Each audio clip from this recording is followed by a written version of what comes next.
iPhone 13 on us for every customer. Current, new, everyone. To show the love.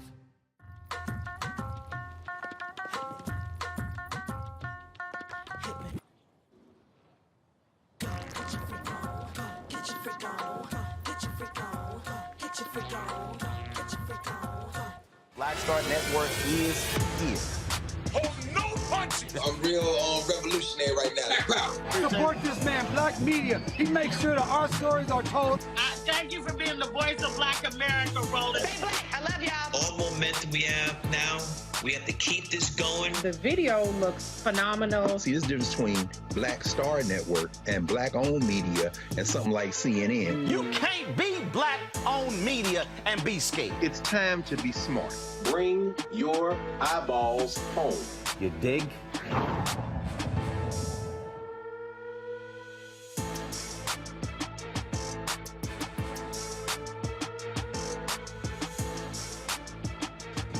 Today is Tuesday, June 21st, 2022. Coming up on Roland Martin Unfiltered, streaming live on the Black Star Network. Shocking and stunning testimony today at the January 6th committee where two black women testified how the thugs who support Donald Trump made their lives a living hell. Wait until we show you what they had to say. Also, a prominent Republican in Arizona, the House Speaker, refutes the lies of Donald Trump and makes it clear that he simply has not been telling the truth.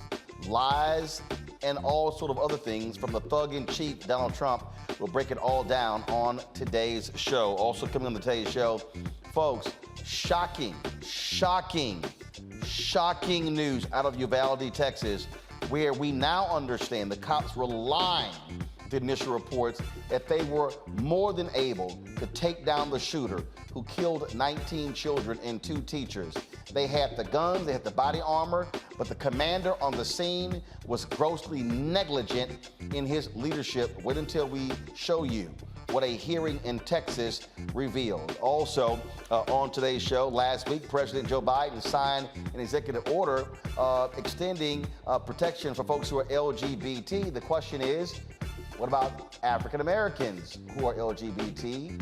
Do they believe that they are getting the kind of focus that is necessary? We'll talk with several folks of that community on the show. And Black-owned puzzle company. That's right. Black folks, we do puzzles too. We'll feature them in our Marketplace segment.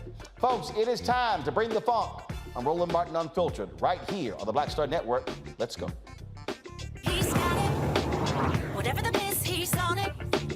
Whatever it is, he's got the scoop, the fact, the find. And when it breaks, he's right on time and it's rolling.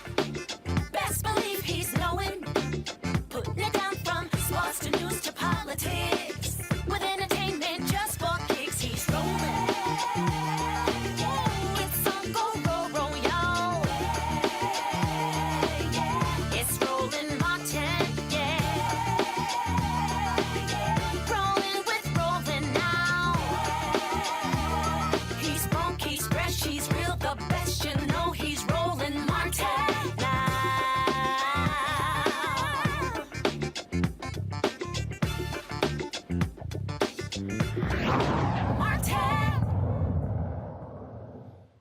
Folks, Donald Trump's big election lie is based upon the turnout of black people. You might remember there were 4 states that he kept targeting. He was talking about Fulton County, Atlanta in Georgia, Philadelphia in Pennsylvania, Milwaukee in Wisconsin, Detroit in Michigan. That's who Donald Trump kept targeting. He kept focusing. He was focusing on black people. Him and his supporters put the names and information out of 2 black women, suggesting they somehow were rigging the election. Those women, Shay and Ruby Moss, both testified today before the January 6th Select Committee. And folks, their testimony was shocking. It was harrowing. They described how Trump and his team has made their lives a living hell, where they literally don't even want their names called out loud out of fear that they are going to be targeted. We're going to show you some of that testimony today, and trust me, when you hear this, you will understand why black people, we knew that Donald Trump had no business being in the Oval Office. Hashtag, we tried to tell you. And had America listened to black people, these black women would not have had to endure what they did in the wake of the 2020 election. Here is some of their testimony. Ms. Moss, how has this experience of being targeted by the former president and his allies affected your life? It's turned my life upside down. I no longer give out my business card. I don't transfer calls. I don't want anyone knowing my name. I don't want to go anywhere with my mom because she might yell my name out over the grocery aisle or something. I don't go to the grocery store at all. I haven't been anywhere at all. I've gained about 60 pounds. I just don't do nothing anymore. I don't want to go anywhere. I second guess everything that I do. It's affecting my life in a major way, in every way. All because of lies. For me doing my job, same thing I've been doing forever.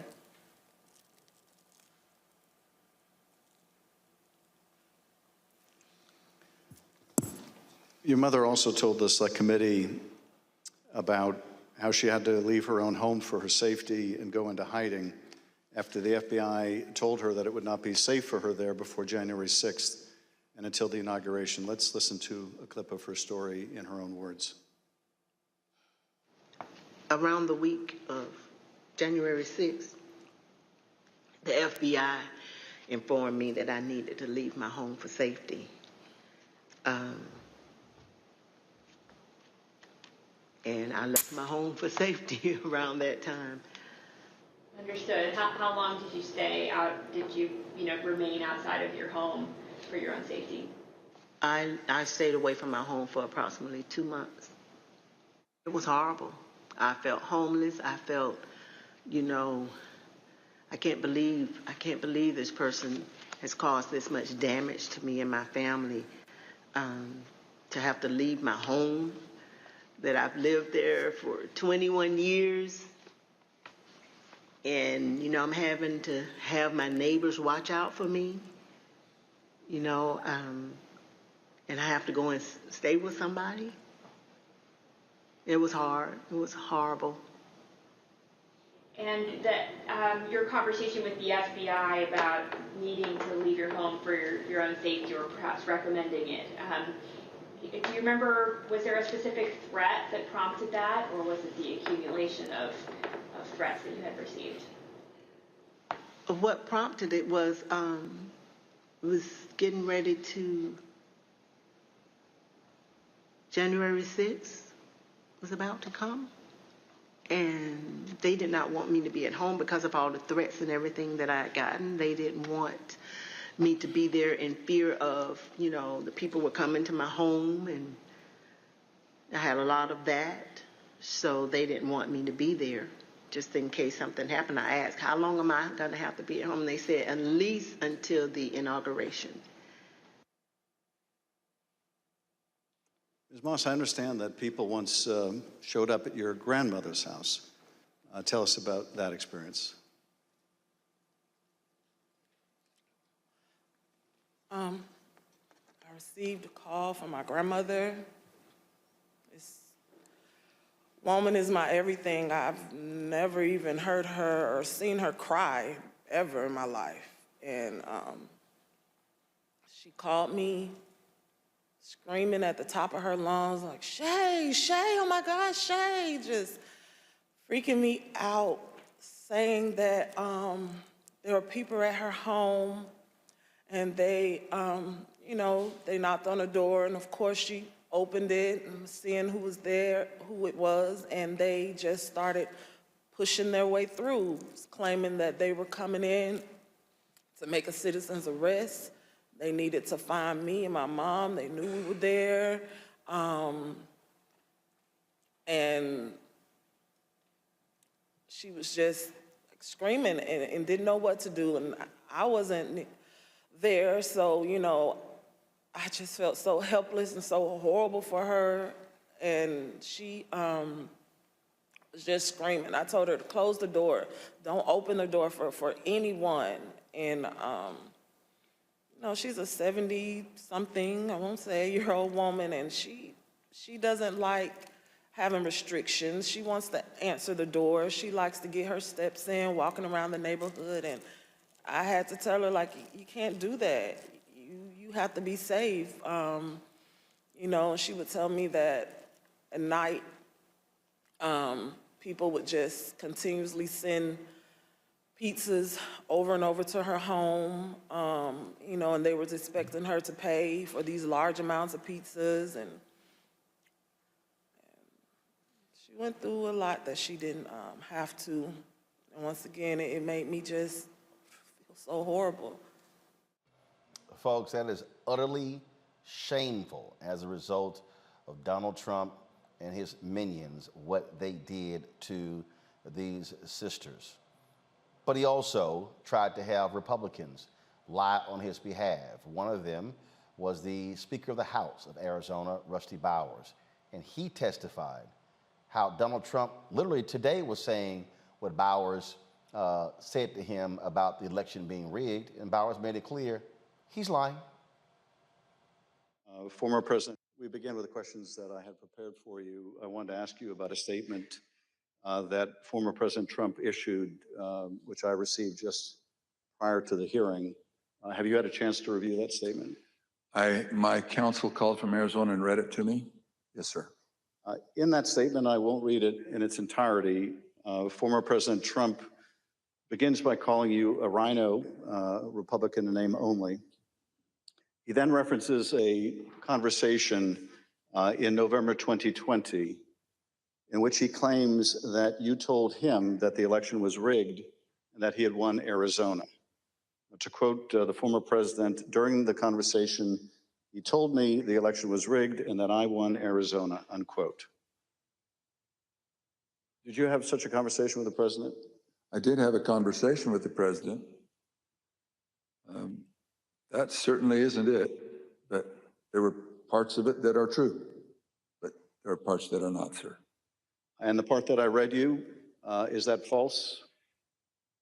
Anywhere, anyone, anytime has said that I said the election was rigged, that would not be true. And when the former president in his statement today claimed that you told him that he won Arizona, is that also false? That is also false. Flat out lies. Donald Trump, liar. And all of these Republicans out here still standing behind this man who this January 6th committee has shown the lengths that he went to try to steal this election, and he dares to call it rigged. Brad Raffensperger, Secretary of State for Georgia, he was the one who got the phone call from Donald Trump basically saying, go find me 11,000 votes, I'll take care of the rest. He also testified today. I think you're going to find that they are shredding ballots because they have to get rid of the ballots because the ballots are unsigned. The ballots are corrupt. And they're brand new and they don't have seals. And there's a whole thing with the ballots, but the ballots are corrupt. And you're going to find that they are, which is totally illegal. It's more illegal for you than it is for them because you know what they did and you're not reporting it. That's a criminal offense. And you can't let that happen. That's a big risk to you and to Ryan, your lawyer. That's a big risk. Secretary Raffensperger, after making a false claim about shredding of ballots, the president suggested that you may be committing a crime by not going along with his claims of election fraud. And after suggesting that you might have criminal exposure, President Trump makes his most explicit ask of the call. Let's play a part of that conversation. So, look, all I want to do is this. I just want to find 11,780 votes, which is one more than we have, because we won the state. Mr. Secretary, was the president here asking you for exactly what he wanted? One more vote than his opponent. What I knew is that we didn't have any votes to find. We had continued to look. We investigated, like I just shared the numbers with you. There were no votes to find. That was an accurate count that had been certified. And as our general counsel said, there was no shredding of ballots. Mr. Secretary, after making this request, the president then goes back to the danger of having you deny these allegations of fraud. Let's listen to that part of the clip. And I watched you this morning, and you said, well, there was no criminality, but I mean, all of this stuff is very dangerous stuff. When you talk about no criminality, I think it's very dangerous for you to say that. Secretary Raffensperger, you wrote about this in your book, and you said, quote, "I felt then and still believe today that this was a threat. Others obviously thought so too, because some of Trump's more radical followers have responded as if it was their duty to carry out this threat. Please tell us what you, your wife, even your daughter-in-law experienced regarding threats from Trump's more radical followers." Well, after the election, my email, my cell phone was doxxed, and so I was getting texts all over the country, and then eventually my wife started getting the text, and hers typically came in as sexualized texts, which were disgusting. You have to understand that Trish and I, we met in high school, and we've been married over 40 years now, and so they started going after her, I think, just to probably put pressure on me. Why don't you just quit, walk away? And so that happened. And then some people broke into my daughter-in-law's home. And my son has passed, and she's a widow and has 2 kids. And so we're very concerned about her safety also. And Mr. Secretary, why didn't you just quit and walk away? Because I knew that we had followed the law and we had followed the Constitution. And I think sometimes moments require you to stand up and just take the shots when you're doing your job. And that's all we did. You know, we just followed the law and we followed the Constitution. And at the end of the day, President Trump came up short. But I had to be faithful to the Constitution. And that's what I swore an oath to do. During the remainder of the call, the former president continued to press you to find the remaining votes that would ensure his victory in Georgia. Let's listen to a little more. Why wouldn't you want to find the right answer, Brad, instead of keep saying that the numbers are right? So look, can you get together tomorrow? And Brad, we just want the truth. It's simple. And everyone's going to look very good if the truth comes out. It's okay. It takes a little while, but let the truth come out. And the real truth is I won by 400,000 votes, at least. So what are we going to do here, folks? I only need 11,000 votes. Fellas, I need 11,000 votes. Give me a break. Folks, literally, this sickening, pathetic, demented, evil individual was hell-bent on staying in power and would have done anything to stay in power. But as I have said repeatedly, this committee and their investigation is not solely about Donald Trump and his actions. The fundamental problem that we have witnessed is that numerous Republicans, top to bottom, were participants in this scheme. You take Secretary of State Raffensperger. He is no hero. He sits there and says that he followed the Constitution. Yet he then took that big lie and weaponized it by suggesting that was election fraud in Georgia when he knows that was a lie. He did it because he wanted to keep his position. And he won the Republican primary. And so he and other Republicans advanced that big lie. weaponized it, and began to change the laws in Georgia, in Florida, in Texas, in Iowa, and on and on and on. This is not solely about Donald Trump. It is about Trump, the Republican National Committee. It is about his chief of staff, Mark Meadows. It's about people like Steve Bannon and Roger Stone and Mike Flynn and Senator Lindsey Graham. And in fact, Senator Ron Johnson of Wisconsin, who was on the ballot in November. This man has gone so full MAGA that he participated in the scheme to present fake electors. Watch. Ballots, they were all hand recounted, and they came remarkably close to the first count. Okay, folks, again, their text messages, Senator Ron Johnson. Pull it up, please. Senator Ron Johnson texted a staffer for Vice President Pence just minutes before the beginning of the joint session. This staffer stated that Senator Johnson wished to hand-deliver to the Vice President the fake electors' votes from Michigan and Wisconsin. The Vice President's aide unambiguously instructed them not to deliver the fake votes to the Vice President. Even though the fake elector slates were transmitted to Congress and the executive branch, the Vice President held firm in his position that his role was to count lawfully submitted electoral votes. Bringing my panel, Matt Manning, civil rights attorney, also Breonna Cartwright, political strategist, Dr. Jason Nichols, senior lecturer, African American Studies Department, University of Maryland, College Park. Matt, I understand the need for prosecutors to build a case. But for the life of me, I do not understand how the Department of Justice has not indicted Donald Trump and numerous others, because we have already mounds of evidence.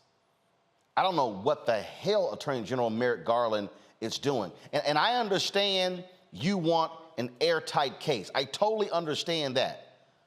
But what we continue to hear is a criminal conspiracy to subvert the U.S. Constitution, to get people to literally lie.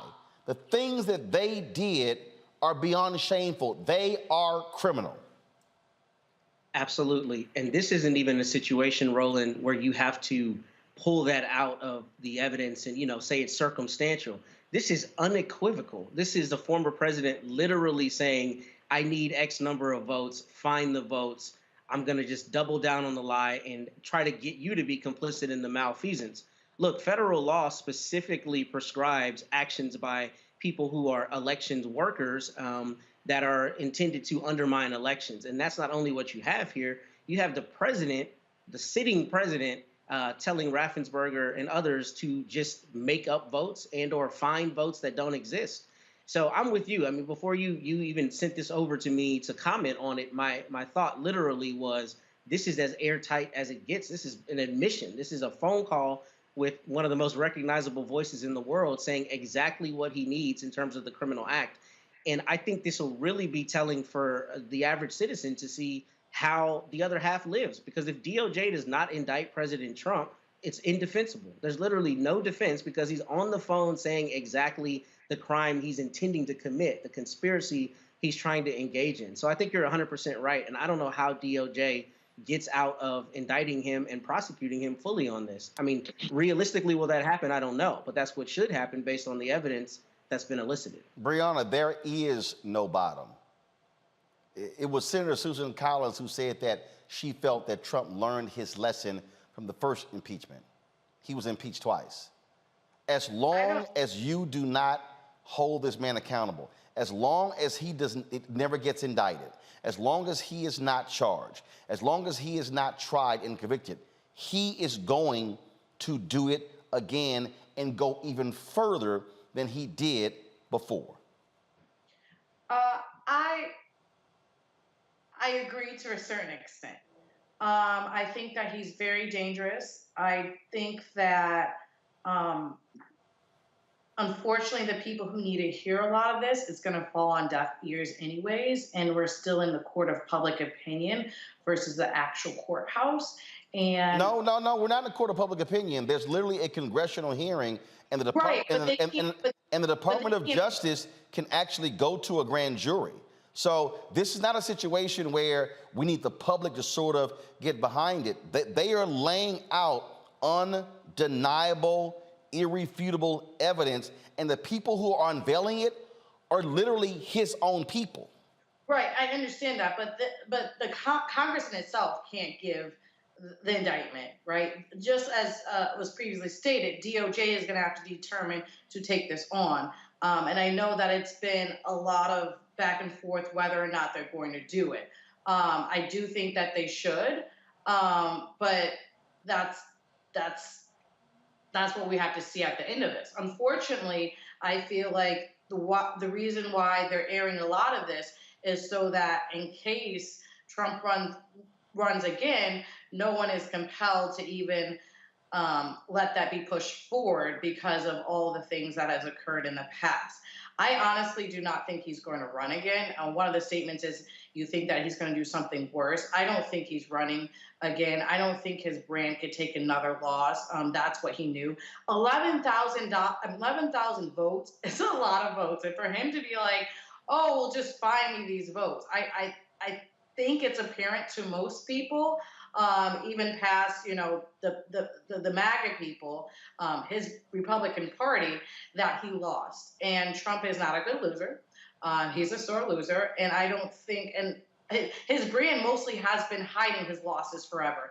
Within the bankruptcies, he's always tried to appear that he's been successful and a winner. And so I don't think that he's going to let his brand go through another hit like this. So I don't think that we'll necessarily see this, but I think history repeats itself if we do not learn, right? Like one of the woman was saying, pizzas were being sent over and over and over again to the house to the point where, we can't pay, and the disturbance. We saw that in Nixon, right? And the Watergate scandals and those tricks. And he utilized the same people who helped Nixon, right? And so there are a lot of similarities. And so if we don't learn from it and change it and make sure that it doesn't happen again, it's a problem. Am I confident that he's actually going to get indicted, that he's going to have criminal charges? No. Do I want it? Yes. But we'll have more of those conversations on this show of how our justice system fails us a lot of times. And so we'll see what comes from this. Unfortunately, I feel like a lot of people who need to listen to these hearings are not. And especially since it dragged, it was different weeks and different days and so forth. I don't know if everyone is obtaining all the information they need from it, but hopefully it does something for our country. Jason, we're way beyond the brand. The fact of the matter is he's running. I mean, so let's not look, Breonna, that is falling for the same thing we did before. There are people who were saying in 16, oh no, he's not going to run. He's not going to run. No way. Not going to run. We know DeSantis is running. And I don't think DeSantis will run against his favorite boy. No, I disagree. Because here's the deal. I think you're absolutely wrong. Because first of all, people are seeing an opening. But his ego, Jason, is so substantial. And he wants to bury anyone. He doesn't care about the Republican Party. He will blow it up entirely because everything is about him. That's the reality. Absolutely. I got to say, with all due respect to your other guests, I have to disagree. I think his ego is exactly what's going to make him run, particularly knowing that Joe Biden is vulnerable right now. He's going to run. Now, where I would probably agree with your other guest is that I think that he is vulnerable to lose in a primary to DeSantis. I think DeSantis can beat him in a primary. He's fought all the right culture war battles. He's extremely popular in Florida, which is an important state. I think that's very possible. But I think Donald Trump is going to run. There's no question about that. The one thing that I will say is that I think, the person that's going to take the fall for this, I don't think they're going to indict Trump. I really don't think so. I think the person that's going to take the fall is John Eastman. he's going to be the one that probably takes the fall for all of this, and perhaps maybe Rudy Giuliani. But I think there's going to be a fall guy, and it won't be Donald Trump, because DOJ is afraid to indict Donald Trump. Understandably so. His Twitter bully pulpit just caused these two black women to have to go into hiding. So I think that DOJ is like afraid of what we're seeing on Twitter and on Telegram and on Gab or whatever those other right-wing social media outlets are about civil war and violence and all that. And they are not going to go after Donald Trump. I also think it's really important, and I'm glad you brought up Ron Johnson, because Ron Johnson, people forget, was on a hot mic and on camera saying there was nothing skewed about the results of the 2020 election. He admitted that there was nothing skewed about that election, that it was a free and fair election. He said that, but yet he still was part of this scheme, as was Andy Biggs, as was Mo Brooks, as with all these other guys, were part of this conspiracy because for some reason, and I don't really understand it, there is something about Donald Trump that makes grown men cower, that makes them so afraid. And I really don't understand whatever that quality is. You know, if he wanted to sell something, you know, and he had like a lecture series on how to make grown men cower, I might buy that. But that would be— Why would you want to be a coward? Yeah, I mean, so I think, you know, Donald Trump, for some reason, is able to do that. But some of these people who are not heroes, as you stated, Roland, still stood tall on what they believed and what they knew was true. Not enough, but there were some, and that's why we are where we are with this hearing. Here's the issue that I have here, Matt. And I do believe that there is this fear, if you will, this reluctance to indict him. Oh, because how will his people respond? Oh, this is going to tear the country apart. I'm sorry. If you broke the law, you broke the law. If you were engaged in criminal conduct, that's what you were engaged in. If you, Matt Manning, a civil rights attorney, was engaged in criminal conduct in an election, there would be no hesitancy by the U.S. attorney to indict you and to try to put you in jail and put you in prison. So I don't understand what this fear is, because to me, the greater fear is that these people are running individuals for secretaries of state, for elections administrator. They are literally being put in positions of power where they can steal elections. Right now in New Mexico, a Republican refuses to certify the results of the Democratic nominee for Secretary of State, alleging voter fraud, and it's all BS. These people they are carrying the tiki torches for Donald Trump.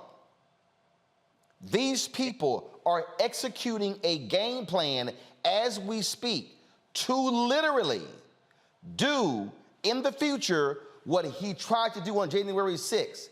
And so if you do not indict him and Giuliani and Eastman and Stone and Meadows and on and on and on, what you literally are saying to the American people, you can go even further than they did, and you might get away with it. And you're One also, thing I want to— Matt? Go ahead. Please, Brianna. Matt, go ahead. Okay, sorry. Matt and Brianna. Matt, go. I was just going to say that I think you're further underscoring to the American people that the American people are less important than the people who are in power. I mean, the idea that you can commit a crime this brazenly, this unequivocally, say the words you need to say to commit the crime and then not get indicted because you're, I guess, too big to be indicted, to me, really undermines the credibility of the Justice Department and everyone involved, right? The idea that if I committed those crimes right now, not only would there be an indictment, there would be all kinds of press conferences about how they're coming after me to make sure that the rule of law and the integrity of the law is upheld. And that's what I think is so problematic, in addition to everything you've already delineated, is that Republicans have spent decades trying to talk about how they're the moral authority, right? So when their own guy comes out and commits a crime brazenly like this, irrespective of whether he's the president or a pauper, he has to be indicted. He has to be indicted at the least so that the people of America don't believe that there are really two systems of justice, and we know that there are. But if you at least want to perpetuate the farce that the rule of law applies to everyone, then you have to indict Donald Trump for committing these crimes. And I think Dr. Nichols was spot on. I don't think that they're going to ultimately indict Trump. I think Breonna said the same thing. I don't necessarily hold out hope that that will realistically happen. But academically, as a lawyer, as a former prosecutor who has proven cases based on evidence that's less compelling than this, absolutely they should indict him. There's no way to defend this at all. And I think you're right, Roland, about this emboldening other people. We're already seeing people around the country trying to delegitimize political results following this same game plan. But I think the problem is with Trump, he's at the top of the heap. So if there's no accountability for him, then I don't think there's any credibility left in the system, if you ask me. And I think that's really one of the bigger consequences here. If they don't indict him, then it's saying, look, you get a pass if you're beyond a certain point, but everybody else, we're coming for you. And I don't think that the system can sustain that. Breonna, go ahead. I think that you make great points, and I want to re-ask you, Matt, especially as a constitutional attorney, what are your thoughts on, because Doc said, that he really thinks, despite his brand and maybe because of his ego, that he's going to run again. So my question is, going off of constitutional law, right, if he has the argument that he won and the election was stolen from him, and therefore he won twice, would he be actually able to legally run again if that election was supposed to be rightfully his? No, he can't, because the reality is what he says doesn't matter. The Constitution clearly states you can only serve 2 terms as president. He didn't win a second term. So look, there's somebody who's walking on K Street right now who is babbling to himself right now.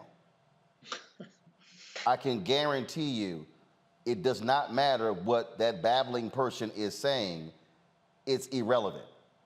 So he wasn't sworn in a second time. Right. There was no second inauguration. He is not sitting in the Oval Office right now.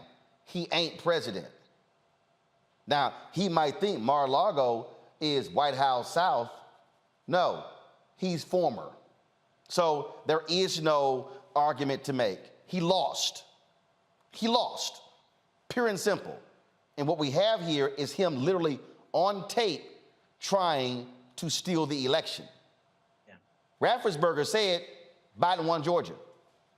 Wesley Bowers, Biden won Arizona. So that's not even, and again, that's entertaining crazy. He lost. He can't accept the loss. And what's crazy about this, Jason, is all of the people around him, they know he was crazy. This fool think he won. Now his ass lost. But because they care about power, they were willing to go along with it because it might have succeeded. That, to me, Jason, that's why I'm not giving Mike Pence no medals. And then now you got Pence who doesn't even want to testify. See, this is why I will call none of these people patriots. Because if you were truly a patriot, you would not be afraid to testify. You would say, absolutely, I'll be there. But no, they, truth be told, they still want to operate in the Trump orbit because his people represent the Republican Party. And that's why I also think that Pence will try to run for president as well. We know he's running. He's running. But here's the deal, though. We know he's running. But what I'm saying is I am not going to call him a patriot because true patriots would have testified before the committee. Well, he's not a patriot because he tried to go along with it all up until his attorney the day before. He went to many states to say that, oh, this election might be rigged and so forth. And it wasn't until his attorney was like, oh, you can get in huge trouble for this. And they're like, when you're counting and da-da-da. And he said, wait, I can't do this. And it wasn't until that point, the day before, when they kept on trying to tell him, he said he couldn't do it, that he was like, okay, well, lock me into a room so that I'm safe. It really, when it came down his safety, when they said hang Pence, was there any, switching of it? But I don't think he wants the MAGA people to actually realize that, because then that takes away from his voting base. They all are sucking up to the MAGA voters, Jason. Period. Absolutely.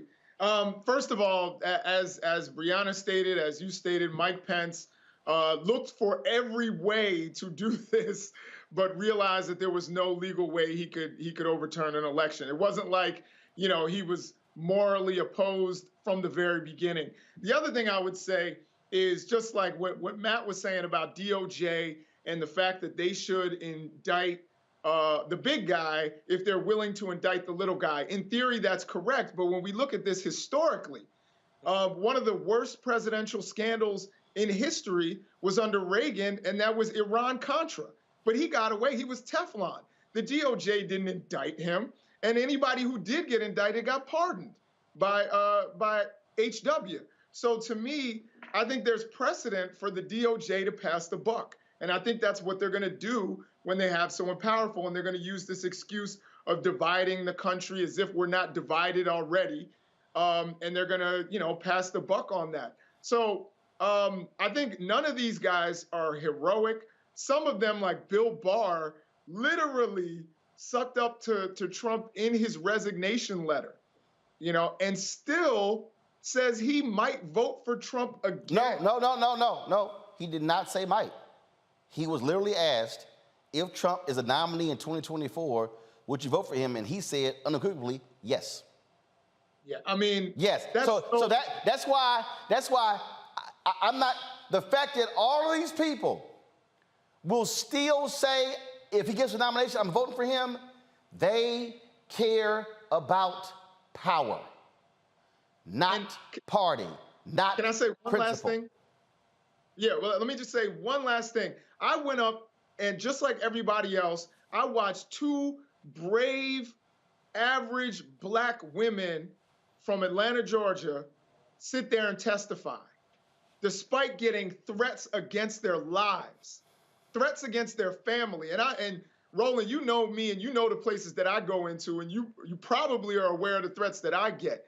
I get really afraid when it's threats against my family. It's totally different. You know, threats against yourself, you know, is one thing. Threats against your family is another thing. And her grandmother was being threatened. And yet, Pat Cipollone is scared to go up there and testify, who probably has a whole lot more resources than Shay and Lady Ruby. But yet, Pat Cipollone won't go up there. Bill Stepien found a way to sidestep going in front of the committee live. There are a lot of people out there that need to look at those sisters and get some guts. Let me say this before I go to break. And I need to, for everybody who's listening to me, I need you to listen very intently what I'm saying. I started this whole thing off saying Donald Trump specifically targeted black people. When he called out 4 places, he was talking about Atlanta, Fulton County, Philadelphia, Detroit, Milwaukee. Let me remind all of y'all that he paid for a partial recount in Wisconsin, only in Milwaukee. Republicans said in Michigan, let's count all the ballots in Michigan except Detroit. And so, Black America, don't lose sight of why January 6th took place. January 6th took place because you turned out in massive numbers and voted against him in Michigan, and you elected Senator Gary Peters over the black Republican John James. You turned out in Pennsylvania and elected Biden. You turned out in Georgia and won that state for Biden-Harris, and now Senator Raphael Warnock and Senator John Ossoff. And you voted in mass numbers in Wisconsin, and that's how he lost in Milwaukee. And so the Democratic primary is coming up. The person leading the polls, Lieutenant Governor Mandela Barnes. If he wins the Democratic nomination, who is he going to be opposing in November in Wisconsin? That same liar, Senator Ron Johnson. So when I listen to all these black people say, hey, you know what, I'm sitting this one out. No. You can't sit it out, because if you sit it out and Ron Johnson comes back and wins, and Oz wins in Pennsylvania, and the guy running against Beasley wins, they are further empowered, and I can guarantee you, and I'll put 10 grand on it, they will do whatever Donald Trump wants. Don't be fooled. Got to go to the break. You're watching Roland Martin Unfiltered on the Black Star Network.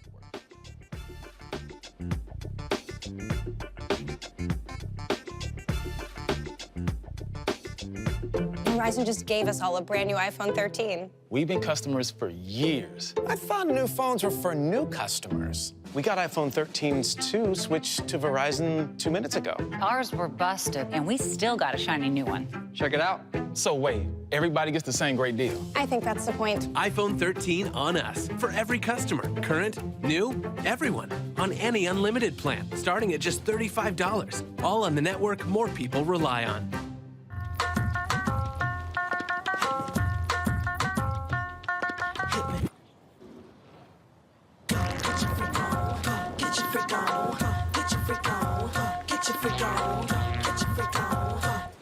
On the next A Balanced Life with Dr. Jackie, we're talking all things mental health and how helping others can help you. We all have moments where we have struggles, and on this week's show, our guests demonstrate how helping others can also help you.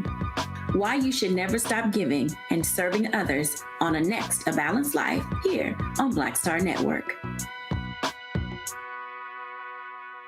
Love our new Alexa. It's a Buick. Yeah, Alexa. Buick. Alexa. It's a Buick. It's an Alexa. It's a Buick. It's an Alexa. Coach, that's a Buick. That's an Alexa. The Buick Enclave with available Alexa built in.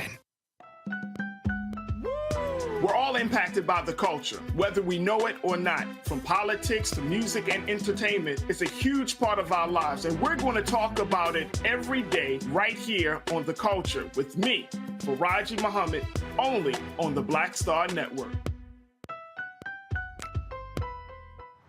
How about sushi? I just had sushi for lunch yesterday. How about tacos? Automatic emergency braking, one of 6 advanced safety features standard on every 2022 Chevy Equinox. Find new technology. Find new roads. Chevrolet.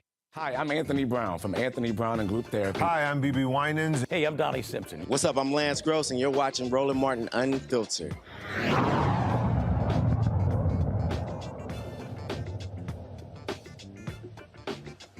A week ago today, President Joe Biden signed an executive order extending various protections to LGBTQIA Americans. In that EO, he addressed what he called various equality issues, including discriminatory legislative attacks against LGBTQI plus children and families, directing key agencies to protect families and children, preventing so-called conversion therapy, safeguarding health care and programs designed to prevent youth suicide, supporting LGBTQI plus children and families by launching a new initiative to protect foster youth, prevent homelessness, and improve access to federal programs. Of course, he signed that during Pride Month, which is in June. Joining us right now to discuss what impact will this have on African Americans is Dr. Cleo Monago. He's the chief advisor for Black Men's Exchange. Carolyn Weisinger, the board president of San Francisco Pride.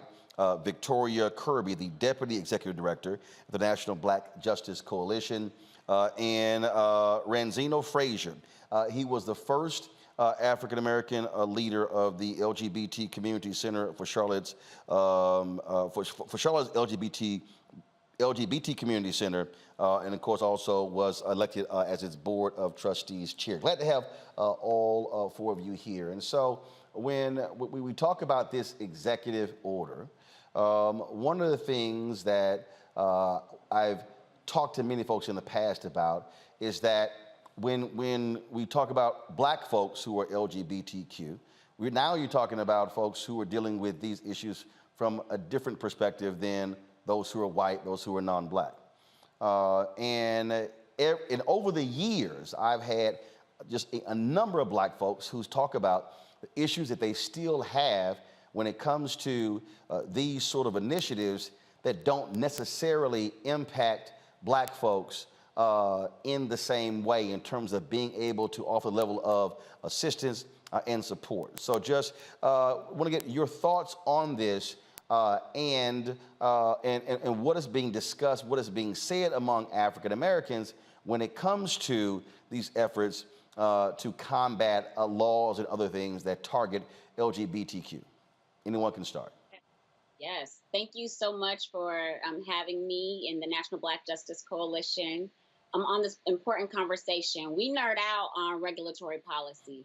So, you know, the moment the executive order dropped, I was scrolling, reading, and trying to figure out what the impact was going to be on Black LGBTQ plus and same gender loving people. And I have to tell you, I was actually surprised how thoughtful the administration was in trying to think about and name the places of intersection that's important. One of the real key areas for that is in data collection, where right now sexual orientation and gender identity isn't collected regularly in government forms. But on top of that, the piece that really harms our efforts in the Black community is the data isn't disaggregated on the back end with the data that allows us to look at the disparities on homelessness and youth suicide, senior aging challenges that are very specific and disproportionate to the Black LGBTQ plus and same gender loving community. And being able to have access to that data will help us to better be able to serve our population and to help prevent some of the numbers that have long plagued our community much worse than the white LGBTQ plus community. There's a whole much more we can dig into, but I think it was one of the biggest shifts that I've seen in government and looking at executive orders and administrative action in a way that doesn't just put LGBTQ people over here and ignores the reality that that bucket includes a whole lot of diversity within it, including Black folks. Yeah, I would say that the big test, and I agree with Victoria, and I'll be very honest, when something like this happened, I go directly to the National Black Justice Coalition to see what they have to say about it, right? Because we see this all the time in our communities. A lot of these bills, a lot of these efforts are done in a way that it kind of stays at the top of level of LGBTQ life. When we talk about housing insecurity, we don't get all the way down into homelessness. We don't talk about how many of our Black trans folks are the majority of our homeless population. And a lot of times it does take for us to be working actually on the local level because, of course, our local leaders are the ones who see it most directly, right? So, for instance, here in San Francisco, Mayor Lyndon Breed actually has started an initiative where she plans on ending trans homelessness in the next 5 years. And we know that in San Francisco, the highest population of homeless folks is our Black trans community. And so for me, I'm going to be more interested in looking how things like homelessness, things about suicide, things that we as Black folks know specifically affect us. A lot of times, again, these efforts, they'll deal with wealth gaps. They'll deal with people having to pay their fair share of taxes when their partner dies. Things that are very high-level, wealthy things that we have to be very honest. A lot of the white LGBTQ folks have ascended to that level of wealth, and we don't really think about what's going on with our Black and brown people down on the ground. So for me, I'm excited to see, like Victoria said, that they dig in the weeds, and they are attempting to dig a bit more in the weeds to the issues that specifically affect us. But I'm definitely going to look and see how it's implemented, because even if it says us in the document, how is it going to be implemented to make sure that it gets down to us? So I know for me, I take a lot of looks at the society that I live in and that I grew up in. As a Black community, we were not always welcoming and we were not always open to the LGBTQI community. But I can say here in Mecklenburg County and the city of Charlotte, working with C.W. Williams as a medical case manager, I see the different numbers of homelessness. I see the numbers of HIV and AIDS rising within the Black community, and there's not a stable place for them to go to feel comfortable, to express themselves, and also get that help. Like the young lady said, coming into this, a lot of us African Americans don't have that wealth, doesn't have that knowledge of what to do with our significant others or what to do when we get to that level. So there has to be a place, there has to be a plan, there has to be production of something for us to excel on and to do. not only in the LGBTQI community, but within our Black community ourselves. We have to help us uplift us so that we can be better. I think it's important to look at the fact that the white gay community who runs the LGBTQ politic and community has had lots of wins. It's won having same-sex marriage be legal in this country. It's one in terms of being a community that went from ground zero for HIV transmission to ground zero for HIV prevention in terms of being so successful. And now they successfully made the transgender issue part of everything you talk about, from soup to puppies. The issue of transgender might come up because they have put it central to the conversation in this country. But the reason I mention those successes is because the HIV problem in the Black community is still disproportionate. Black people have not benefited from these white gay community wins. I also looked at the executive order and looked closely, and I'm not surprised. I mean, ever since they got Barney Frank in Congress, and when they started having successes on HIV and getting this country to pay attention to them, they've been very, very, very successful at moving themselves into mainstream and becoming one of the most powerful communities in this country. But Black people overall have not benefited from that. And the HIV industry is one of the great ways in which to measure that, because we're still back in 1990 stats. So I think it's important to look at the fact that this is good in terms of the fact that this community, including white gays, was once an extremely oppressed community, being killed in the military, losing their jobs, being harassed by the police. There was some very similar phenomena happening between gay identified or homosexual people in this country and Black people, but white gays stopped that. I think Black people can learn from this, because homosexuals are supposedly 10% of the population. When it comes to people in communities, Black people are supposedly 12 to 13%. We could have these kind of wins too. There could be an executive order on advancing the defense, protection, life, and autonomy of African American or Black individuals, and not just gays, queers, and the people identify as such getting this executive order. It shows the power of Joe Biden as well. If he did have the imagination enough to come up with an executive order himself to make it difficult to kill people and get away with it. Black people, in this instance, who keep on getting killed, and on occasion, the murderer is found guilty. On most times, they're not. So I'll close this by saying and reiterating that Black people can learn from this, learn the power of focus, of steadfastness, of being on the same page, on holding people in power accountable, like we did not do when Barack Obama was president. As a result of the white gay machine, he was put on the cover of Newsweek as the first gay president. That's how powerful they are. And they're supposedly a minority group. Black people, if we stayed focused, if we had critical analysis and made sure that our issues were on the table and that we showed up and that we were more unified, because I won't get into that on this show except to say that the same gender-loving bi-trans community is one of the most ununified communities in this country, which is why we can't have enough focus to make sure that we have to benefit what the white gay community has a benefit from. We have some internal work to do. That's a residual effect of having been slaves, et cetera, and all the unresolved trauma that is what was exacerbated when people was messing with folks of being sexual and gender minorities as well. But all that to say is that this is nice on a structural level, predominantly for white gays, but like with HIV, like with same-sex marriage and other things that they've put on the table to win, Black folks have not won in terms of equity. So I'll put this question to the four of you. Do you have, to Cleo's point, do you have the type of partnerships, do you have the type of efforts working together among Black folks within this movement? That's a great question. And I think there are two parts to it, right? So one piece, just pulling a little bit on what Dr. Cleo said, and just gotta say, when we talk about same gender love, and that term was coined by Dr. Cleo, so gotta give credit where credit's due.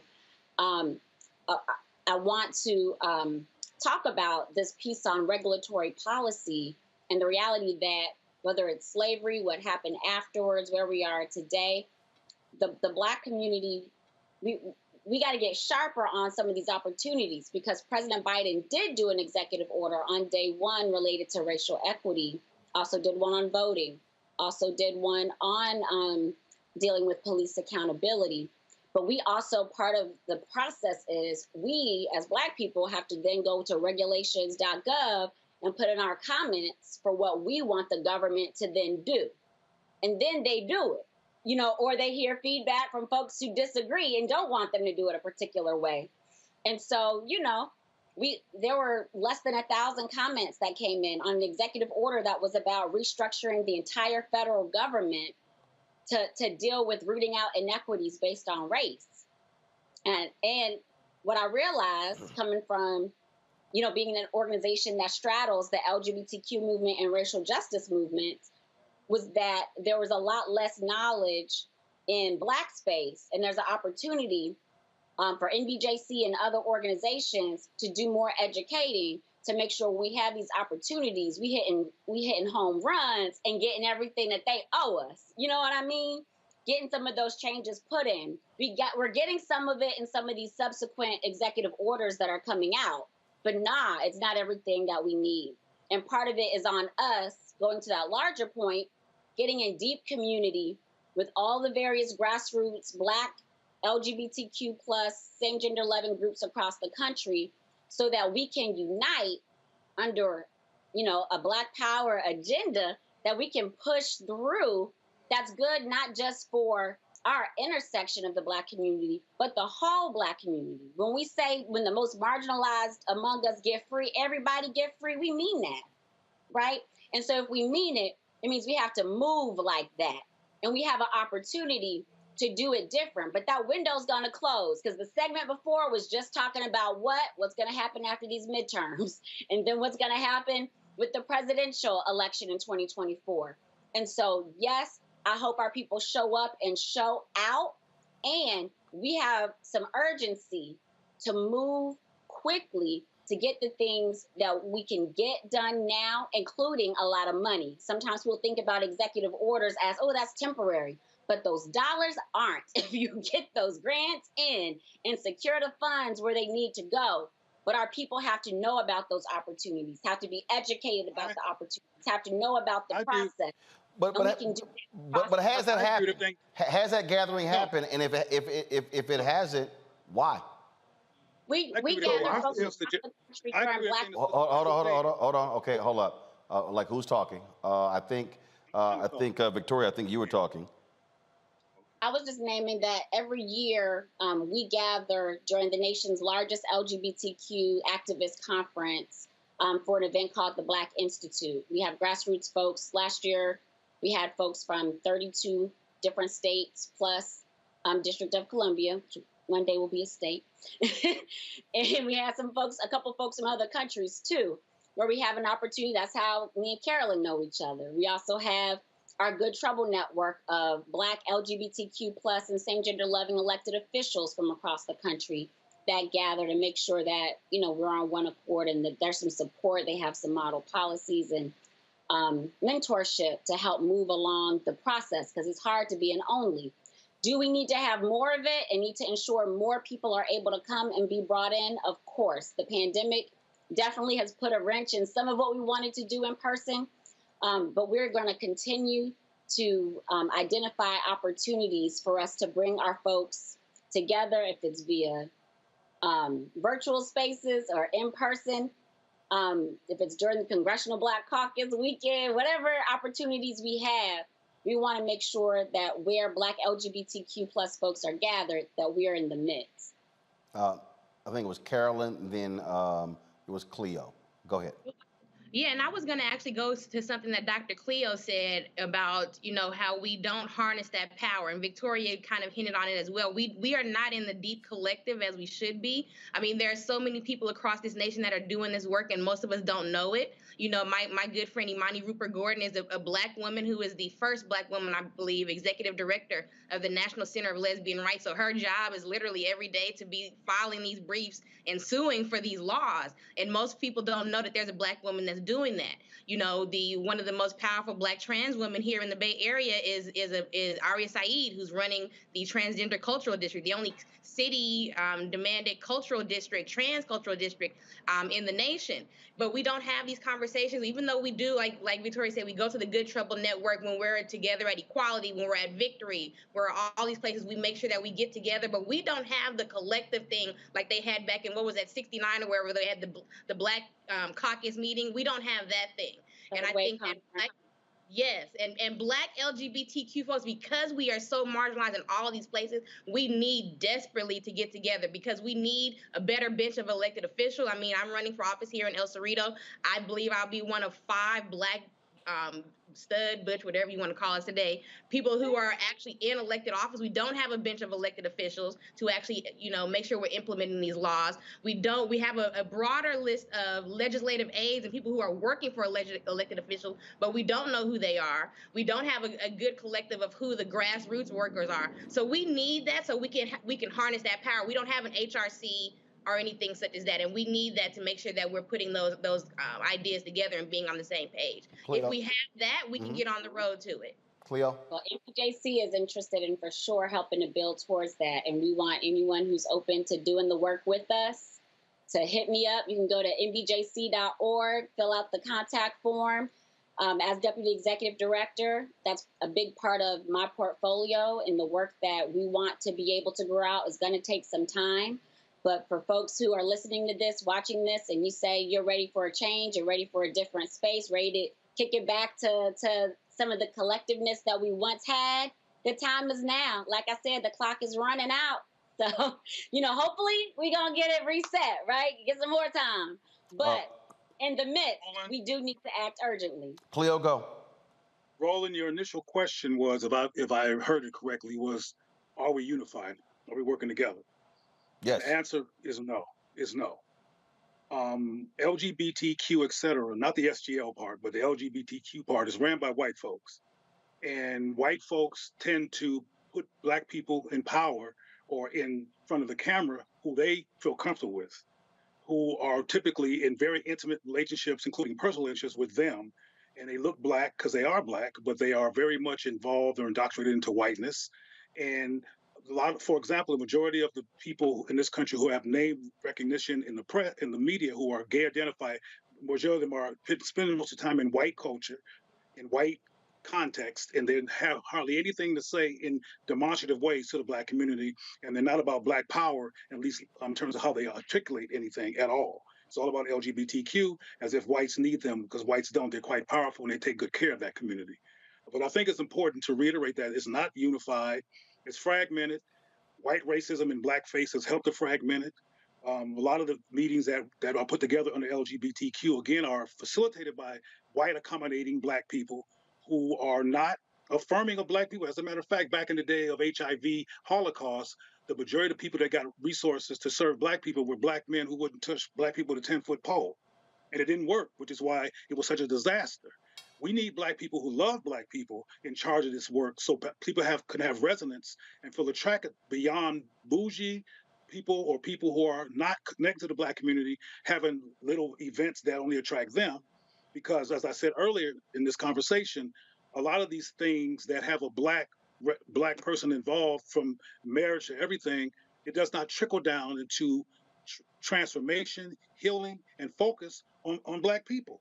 And we find different ways to be disconnected all the time. So getting back to your question, it's no, but it needs to become yes. Because if we don't come together and get beyond class, bougie, white accommodations behavior, and unlearn anti-Black impulses, we're going to stay in the state of crisis and have this conversation again about how we should come together, but now looking at why we don't. Ranzino. If you don't look at why there's resistance to coming together, it's not going to happen. Ranzino. I think you brought up a good point. Hold on one second, Ranzino. Okay. I learned from experience. I was the first Black chair for the LGBT Center of Charlotte. And as long as I was doing things that they felt were needed and wanted, it was okay. But the moment I tried to step outside and do things differently that not only affected my culture and my generation, they did not like it. I made a mistake that wasn't even my fault. And they took one editor that did not like me. And when I say he was pink and red in the face, he did everything he could to get me taken from that place. So anything I wanted to get unity on, anything I wanted to get us equal rights on, anything I wanted to work with city officials. And we do have one young lady, her name is Lawana Mayfield. She's an elected official here in Mecklenburg County. I'm sorry, she's running for re-election now, that stood up for our rights. But at the same time, he did everything that he could to get me out of that place. And now it's at a place to where there is no LGBT Center of Charlotte. And I feel that at this point, as a Black community, like you said, we're not on one page, but we need to be on one page. The same way we get together for Atlanta Pride, DC Pride, Florida Pride, all these Black prides. Let's not get together and have a conference about what we can do to elevate and move forward in this current climate that we're in. Because as a Black culture, it's more than clubs, it's more than parties, it's more than drinking. We're representing a nation of people that have worked hard, that have put a lot of weight and a lot of issues on their back for us to not get pulled back 10 steps. We need to be a lot more effective and efficient with the things that we're knowledgeable about, the things that we are surrounding ourselves with, and also holding the elected officials, both in DC, anywhere really in hierarchy, accountable for what they do. Don't just use us as a platform or a sentence for your campaign or your slogan. Actually make it work. Actually do it. Actually meet with us, talk with us so that we are heard. We do have a voice and an opinion on what is going on. All right, folks. Well, anti-Blackness and self-hate and white accommodationist tendencies is a problem in the so-called LGBTQ community. And that's why this community could only witness this executive order like they've witnessed HIV progress and not be a part of it, because we have yet to have enough people who really care about Black people fearlessly in leadership in these contexts, particularly when it comes to policy and important decision-making. All right, folks, we will leave it there. I certainly appreciate having all of you on the show regarding this very issue. Thank you so very much. Look forward to chatting with you again. Likewise. Roland.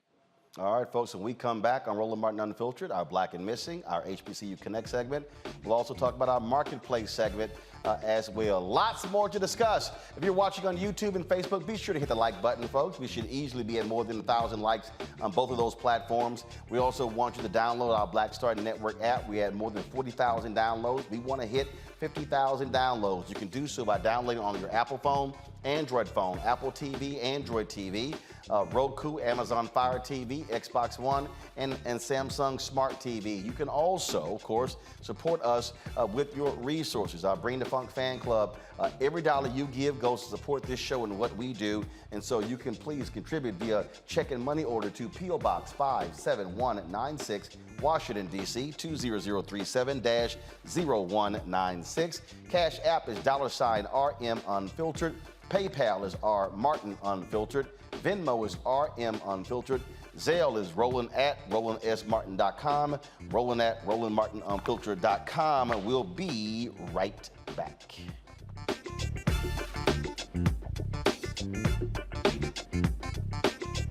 Love our new Alexa. It's a Buick. Yeah, Alexa. Buick. Alexa. It's a Buick. It's an Alexa. It's a Buick. It's an Alexa. Coach, that's a Buick. That's an Alexa. The Buick Enclave with available Alexa built-in. On a Next A Balanced Life with Dr. Jackie, we're talking all things mental health and how helping others can help you. We all have moments where we have struggles, and on this week's show, our guests demonstrate how helping others can also help you. Why you should never stop giving and serving others on a Next A Balanced Life here on Black Star Network. How about sushi? I just had sushi for lunch yesterday. How about tacos? Automatic emergency braking, one of 6 advanced safety features standard on every 2022 Chevy Equinox. Find new technology. Find new roads. Chevrolet. Hey everybody, it's your man Fred Hammond. I'm Deion Cole, and you're watching Roland Martin Unfiltered. Stay woke.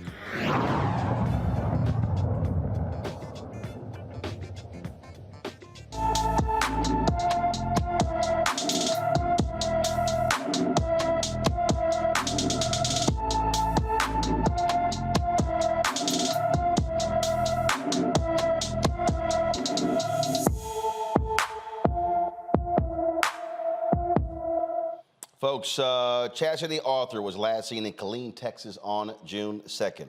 The 23-year-old is 5 feet 2 inches tall, weighs 102 pounds, with black hair and brown eyes. When Chastity disappeared, she wore red or pink flower tights, a black sports bra, and sandals. She has a large tattoo on her left thigh and her mother's name is Darhonda. It's tattooed on her stomach. Chastity suffers from certain mental health disorders that require medication.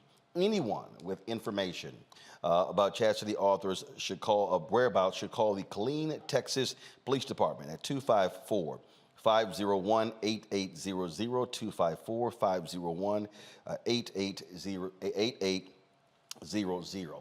Folks, in breaking news out of California, where a civil jury has found Bill Cosby liable for sexual assault of a 16-year-old girl. This story has been, now Bill Cosby was not actually attending the actual trial, but in this particular case, he was sued by a woman who said that when she was 16 years old, he assaulted her at the Playboy Mansion.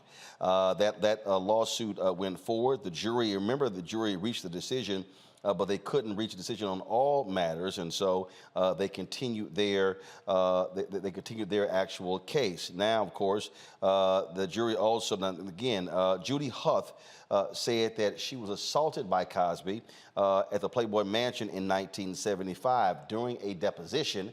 Cosby said that he doesn't even remember meeting her, but they did produce this photo here of Cosby and Huth at the Playboy Mansion when she was 16 years old. The jury awarded her $500,000 in this particular case. And so we're waiting to hear from the Cosby team, and we would not be surprised if they are going to appeal that particular decision. Let's talk about Uvalde, Texas, folks. Shocking details that we're now discovering that the police in Uvalde, Texas, unlike what we were told initially, were literally in the school. They could have stopped the killer. They were armed with high-power weapons as well as body armor, yet the on-site commander did not give them the order to go in. 19 kids died. 2 adults were shot and killed as well. This is the Texas Department of Public Safety appearing today at a hearing in the state capitol. Listen to what he said. There's compelling evidence that the law enforcement response to the attack at Robb Elementary was an abject failure and antithetical to everything we've learned over the last 2 decades since the Columbine Massacre. 3 minutes after the subject entered the West Building, there was a sufficient number of armed officers wearing body armor to isolate, distract, and neutralize the subject. The only thing stopping a hallway of dedicated officers from entering room 111 and 112 was the on-scene commander, who decided to place the lives of officers before the lives of children. The officers had weapons, the children had none. The officers had body armor, the children had none. The officers had training, the subject had none. 1 hour, 14 minutes, and 8 seconds. That's how long the children waited and the teachers waited in rooms 111 to be rescued. And while they waited, the on-scene commander waited for a radio and rifles. Then he waited for shields. Then he waited for SWAT. Lastly, he waited for a key that was never needed. The post-Columbine doctrine is clear and compelling and unambiguous. Stop the killing, stop the dying. You can't do the former unless you can't do the latter unless you do the former.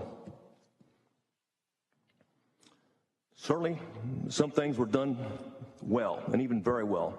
The teachers quickly implemented active shooter protocols prior to the subject gaining entry. In fact, one teacher was able to call 911 and report that before the subject entered the campus.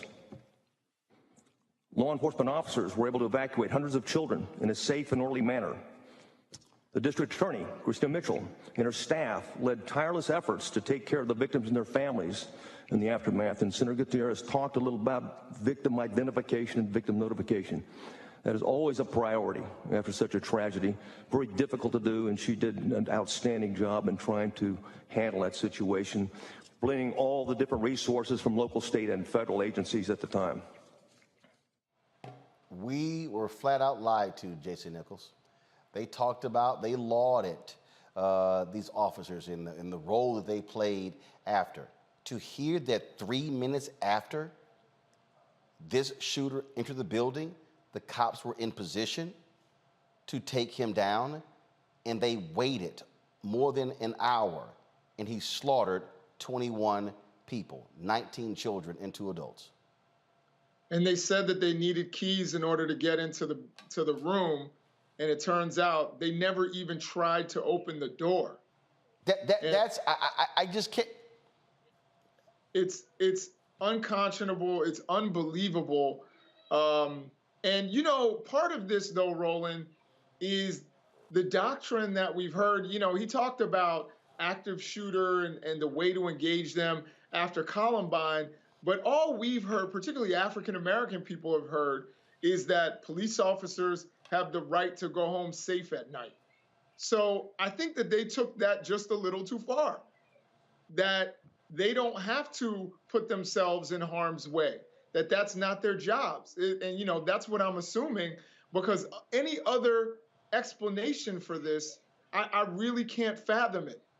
I think if you took an average citizen, they would want to go in to stop young children from being slaughtered. And here you have people who have all the tools in the world in order to do that job. And they are trained to do that job. And they just sit there and wait. And, you know, they did evacuate children from other classrooms, but the children who were in danger, actively calling 911 as they were probably instructed by their parents, sat in there thinking perhaps someone would come to their rescue. And someone who could have come to their rescue was only a few feet away, but just waited. I can't understand it.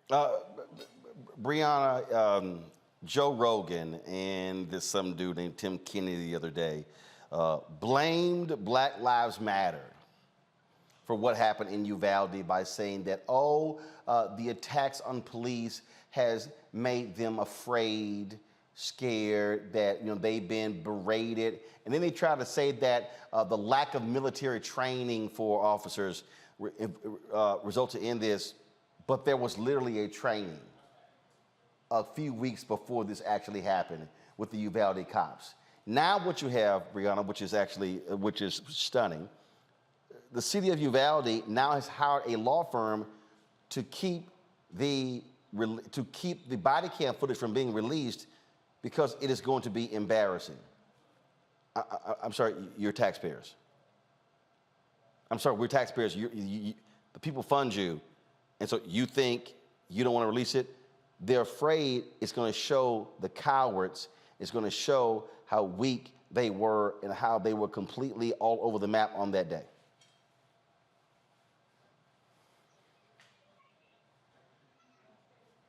You're muted. You're muted. Can't hear you, Brianna. Sorry about that. There we go. I do not have the exact number, but I do recall hearing that it was like 2/3 of their city budget is actually to police. That's most cities. So, that's literally most cities. Right. But that city, which is a small city, which we 15,000 people. Right, 50,000 people, and 2/3. So there's only 1/3 of something else you might be able to do that's benefit your community, but 2/3 of your budget went to police. And the police had, like you said, body armor, weapons, and so forth, and yet they still did not provide that protection when 2/3 of the budget was allocated just for that. I think that goes into a lot about, them not wanting to show what happens on the body cameras as we have this debate on defunding the police and what do the police actually do to protect us and what else those services can go to help our community. But if it weren't for the actual Border Patrol coming and helping those kids, a lot of those kids that were saved wouldn't have been saved. And so, yes, there's training. Yes, there was body armor. And I've heard the argument, and I understand, someone saying, well, what would you do? I know you're the police, but you go in there and you're going to get gunned down. And so are you sacrificing your life, which you decided when you decided to take on that job and the oath, or you just know that there's going to be these little boys and girls who are being gunned down without any training and any protection. And so it just, as it goes on more and more, we see the sadness. I think at first the chief was opening up because, you know, people were defending and saying, oh, well, we didn't know. And because of the new rules and, you know, we don't know where the gunman is and we don't want to have him hurt this X, Y, and Z. There were so many more of them at this point than it was of one of them that they should be able to have figured something out quicker than 58 minutes. This is beyond me. When you see the detail, the Texas Tribune did a timeline breakdown, Matt, of what took place. And it is unbelievable how there was a massive failure at every level. And here's the deal. Look, I get it. No, let's just be real clear. They say in church all the time, everybody want to meet Jesus, but nobody wants to die. I get it. I get it. You want to go home safe, but when you choose to put that badge and gun, it's called to protect and serve. Not you, the public.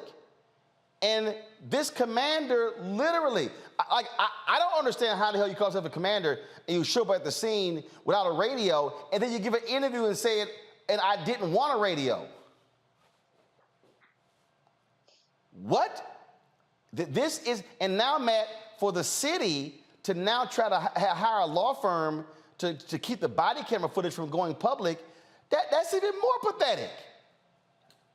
They do that to me all the time. I file those requests all the time, and they make it unnecessarily cumbersome. But if you would, Roland, I actually sent your producers the law. Ariel, would you pull up what I sent you, please, about the child endangerment statute in Texas? If you look at this section of the statute, look, prosecutors make arguments all the time. They make novel arguments, especially in novel situations. But I have racked my brain for weeks about how they can bring criminal indictments, and I think this might be the route. Because a person under Texas law commits an offense if he intentionally, knowingly, recklessly, or with criminal negligence by act or omission engages in conduct that places a child younger than 15 years in imminent danger of death, bodily injury, or physical or mental impairment. Here's the thing, Roland. I don't get how they do it. I've spent the nearly 10 years of my career both fighting against the cops, representing the cops, and prosecuting cases against people that cops develop. And you know what most of the time you see with cops? You see that they want this exact situation. They want to be Rambo. They want to run in. They want to be the conquering hero, right? They want to be the one who saves the day. But what I cannot understand for the life of me is how cops can be outside a room where you know there's one person in there with weaponry and you have military-grade weaponry and you don't go in and save kids. If there are no indictments from this case, this will be an even bigger travesty than Trump not being indicted for trying to steal the election. Because we're talking about the most defenseless population. Like, what is the point of having a police force if when they're called upon, they will not do the basic tenet of their job, which is protect people who cannot protect themselves? And what I've heard from even some of your commenters is, I don't know that they should be prosecuted. No, they absolutely should be prosecuted. Because the whole purpose is to protect these kids. Yep. And not only did they not do that, they didn't do that in short form. They didn't do that for an extremely extended period of time. And it infuriates me beyond measure, because how many cases do I file where some cop goes hard when she doesn't have to, right? Where some cop is trying to show how bold they are in a normal situation. But in the situation where you are being called to be a hero, you're a coward. I think every single one of them should be indicted. And I don't think there's anything beyond that that should happen, period. Because these kids died for no reason if there were people there who could have at least sought to protect them. Indeed. Sorry, I needed to make my case. And I think that makes the case, period. Absolutely. Folks, Vernon Jones, Democrat turned Republican in Georgia. Remember, he tried to run for governor, and then, of course, he dropped out, and then he chose to run for a congressional race. Well, he was in a runoff for the Republican nomination for that congressional seat. His punk ass lost. Dave Wasserman just posted this. I've seen enough. Mike Collins defeats Trump-endorsed Vernon Jones in the Georgia 10 GOP runoff. It's a solid Republican district. Let me just go ahead and say this. Vernon, we told your punk ass you were going to lose. We told you you were trash. We told you you were a despicable human being. We told you you a damn fool and an embarrassment to black people and an embarrassment to Kappas. And you got exactly what you deserved. Okay? You are a fraud. And the reality is, you a little punk who was scared to debate me. You tucked and ran. You blocked me on Twitter because you couldn't handle the heat. And now you're sorry behind lost. You the same fool who was crowd surfing for Trump, sucking up to him, saying whatever. And guess what? He lost in Georgia, and now your sorry ass lost in Georgia. I said what I said. What's wrong, Jason? Nah. I know Vernon. You know what I'm saying? Call his ass right now, see how he doing. Hey, text me his number. I'll call his sorry ass. I'll try to get him on your show. That punk ain't coming. Oh, that'd be fun. That punk ain't coming. It's the same reason why Fox News don't call me. He don't want this smoke. But you don't do Kappas like that, Roland. Come on now. He's a Kappa. He damn sure not an alpha. Oh man, that's funny. Mm-hmm. I love that certain scene from the Cotton Club when the Gregory Hines character, give me camera one, when the Gregory Hines character was really upset with a certain gangster, and then he went to the character playing Bumpy Johnson, and which was played by, of course, Lawrence Fishburne, and he wanted him dead. And then he said, Sandman, he said, you don't want to do that. He said, what you should do, we'll handle that. He said, then you can tap dance on his grave. We can do an A-step, Vernon Jones, on your political grave. Because your punk ass just lost. Yes, I said it, and I don't care, okay? Because he is a despicable human being. All that crap he was running, and now all that trash you talked, all that MAGA ass you kissed. Go ahead and show his grinning face. All that MAGA ass you kissed. Trump endorsed you, and you lost. Right, Roland. That's I think one of the bigger story here is that here it is, another Trump endorsement loses, particularly in Georgia. So if there's something that shows that Trump isn't as popular as he believes he is in Georgia, it's all these losses like Raffensperger winning again and beating Jody Heiss. It's Kemp winning by 50 points. And now you have somebody who was supposed to win this congressional race, and he lost. So, I think, again, and it is important to say that Mike Collins, though he didn't get the Trump endorsement, he still kisses Trump's butt. So he's still kind of a Trump guy. It's not like it was MAGA versus a non-MAGA candidate. These were two MAGA candidates, but one had a direct Trump endorsement and lost again. So I think one of the things that we're seeing is that MAGA is starting to, it's a beast that Trump created, but now he can't control it. I want all of them to lose. If you MAGA, I want you to lose. And all I'm simply saying is, hey, Vernon Jones, the A-step is on your political grave. Now, and by the way, Vernon, I'll be in Atlanta tomorrow and Thursday. Oh, please come by and see me. Bring your ass. I think Jason had a good point, though. I do want to follow up in regards to that, since you're doing the comparisons about Warnock and Herschel, right? Because you're saying Herschel next. He next. Okay. But, hey, y'all, get that Herschel Walker video I sent y'all on Monday ready. Go. Great. the issue is, you said they were both a MAGA, right? And that Trump can't even control MAGA anymore, which I don't necessarily agree with.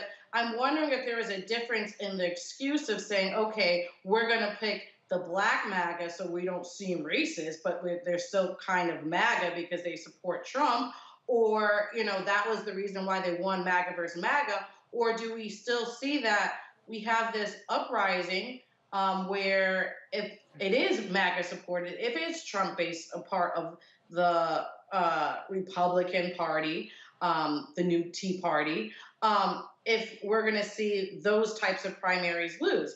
And I wonder that because, we saw what happened in Virginia, and they picked in their primary the MAGA person, and unfortunately, he won. I want all MAGA people to lose.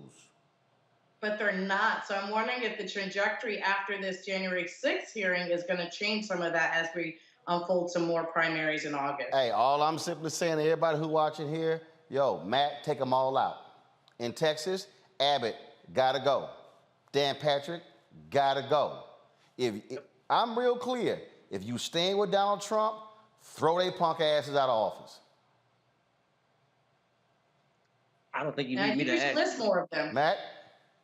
Oh, I don't think you need me to add comment on that. And kind of to what we were talking about earlier with DeSantis, you see Greg Abbott trying to do his best crazy to jockey himself to get in position to run for president as well. So, I want them all out. I mean, if you see the commercials that they're running here, they're absurd and terrifying, and they all need to be gone.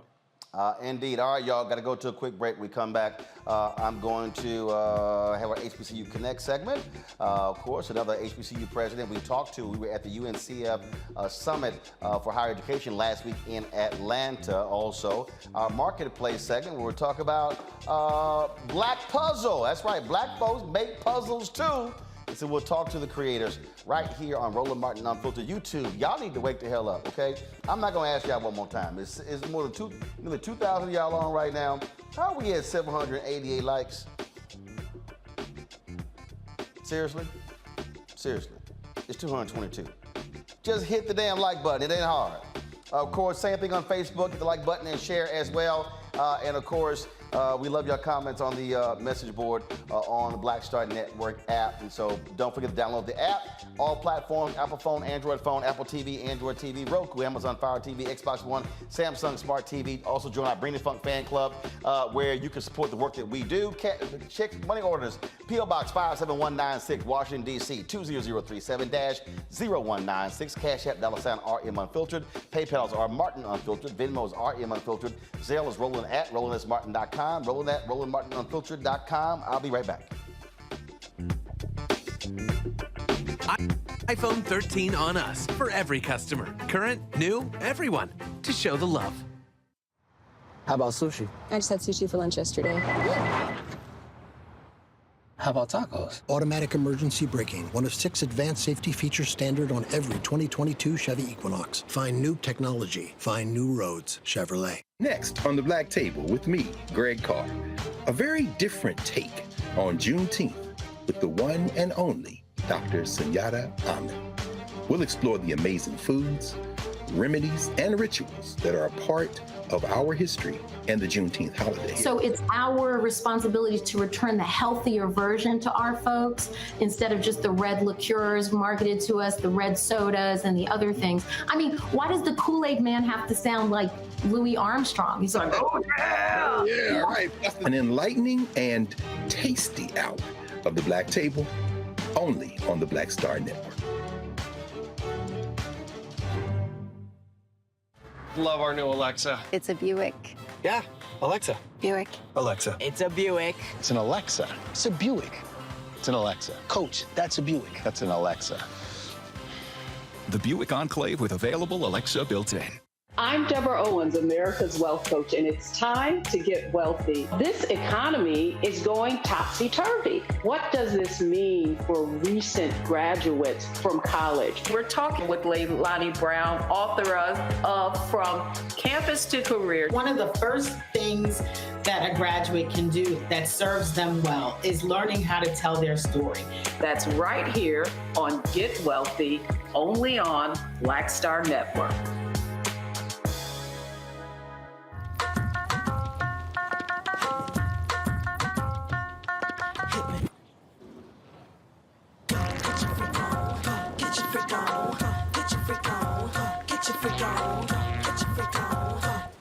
On the next A Balanced Life with Dr. Jackie, we're talking all things mental health and how helping others can help you. We all have moments where we have struggles, and on this week's show, our guests demonstrate how helping others can also help you. Why you should never stop giving and serving others on a next A Balanced Life here on Black Star Network. Hi, I'm Israel Houghton with Israel and New Breed. What's up, what's up? I'm Dr. Ricky Dillard, the choir master. Hey, yo, Peace World, what's going on? It's the Love King of R&B, Raheem Devon, and you're watching Roland Martin, Unfiltered.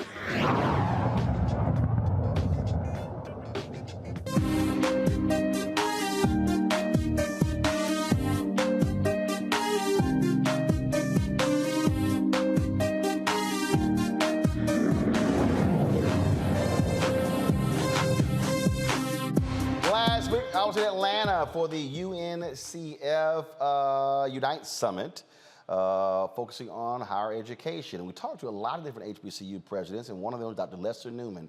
He's the president at Jarvis Christian University. Here's our conversation. Dr. Newman, so let's talk about where Jarvis Christian is today. COVID has impacted every university, whether HBCU, PWI, community college, junior college, it doesn't matter. How did y'all weather that storm, and what do you look like today?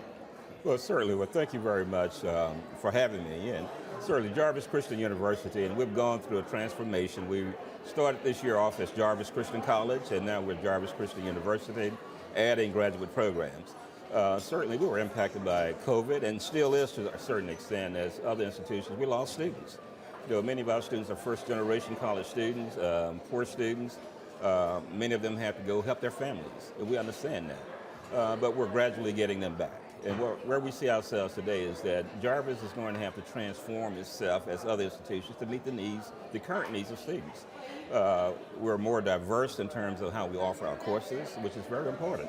You know, in the past, we wanted students on campus. We still want students on campus, but we have to meet the needs of the students that we're currently getting.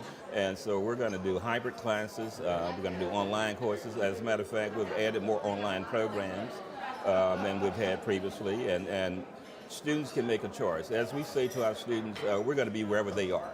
You know, if they want to be on campus, we're going to be there to serve their needs. If they want to be at home taking courses online, we're going to be there to serve their needs. Not only offering courses online, but providing them with the educational support for them to get through. Now, what is the size of your student body today? We're about 750 students now. We were up to over 800. We had gotten up as high as 960 plus students, but as COVID hit and other things happened, we lost students, but we're gradually moving back up now. So what is your what is your optimum in terms of what is your campus capacity built for, or what is that number that you would like for Jarvis Christian to be at? Okay, well, what we would like to have at least 1,500 students. Okay. Not just on the college campus. We have residence halls that can accommodate over 800 students on the campus. But we also have a teaching site in Dallas that we're working to enhance.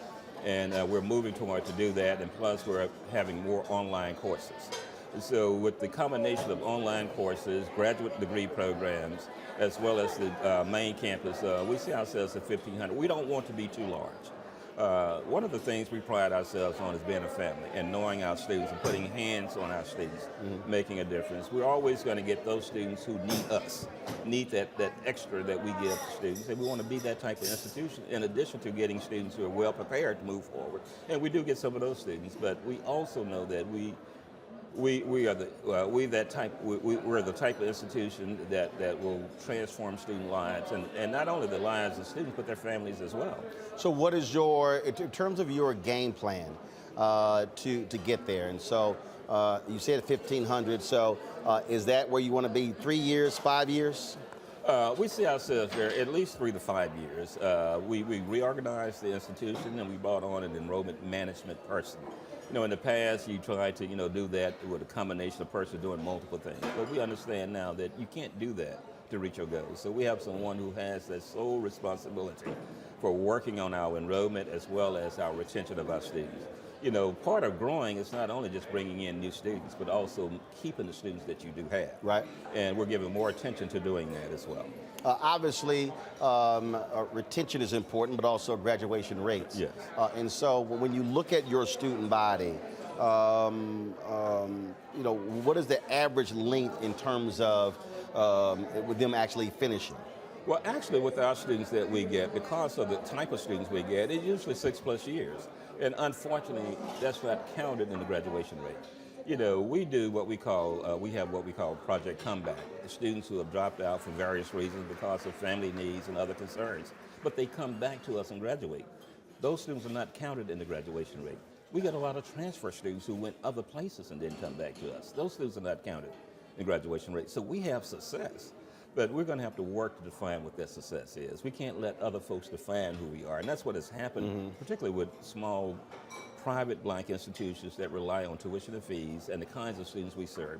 We made a conscious decision to make certain that we give students opportunities that would not get opportunities other places. And if we're going to do that, then we have to make sure that we provide the support they need and be there for them. Last question. What is your dominant degree plans that speak to the type of students that you're turning out? Some places are focused on biology, some are about engineering.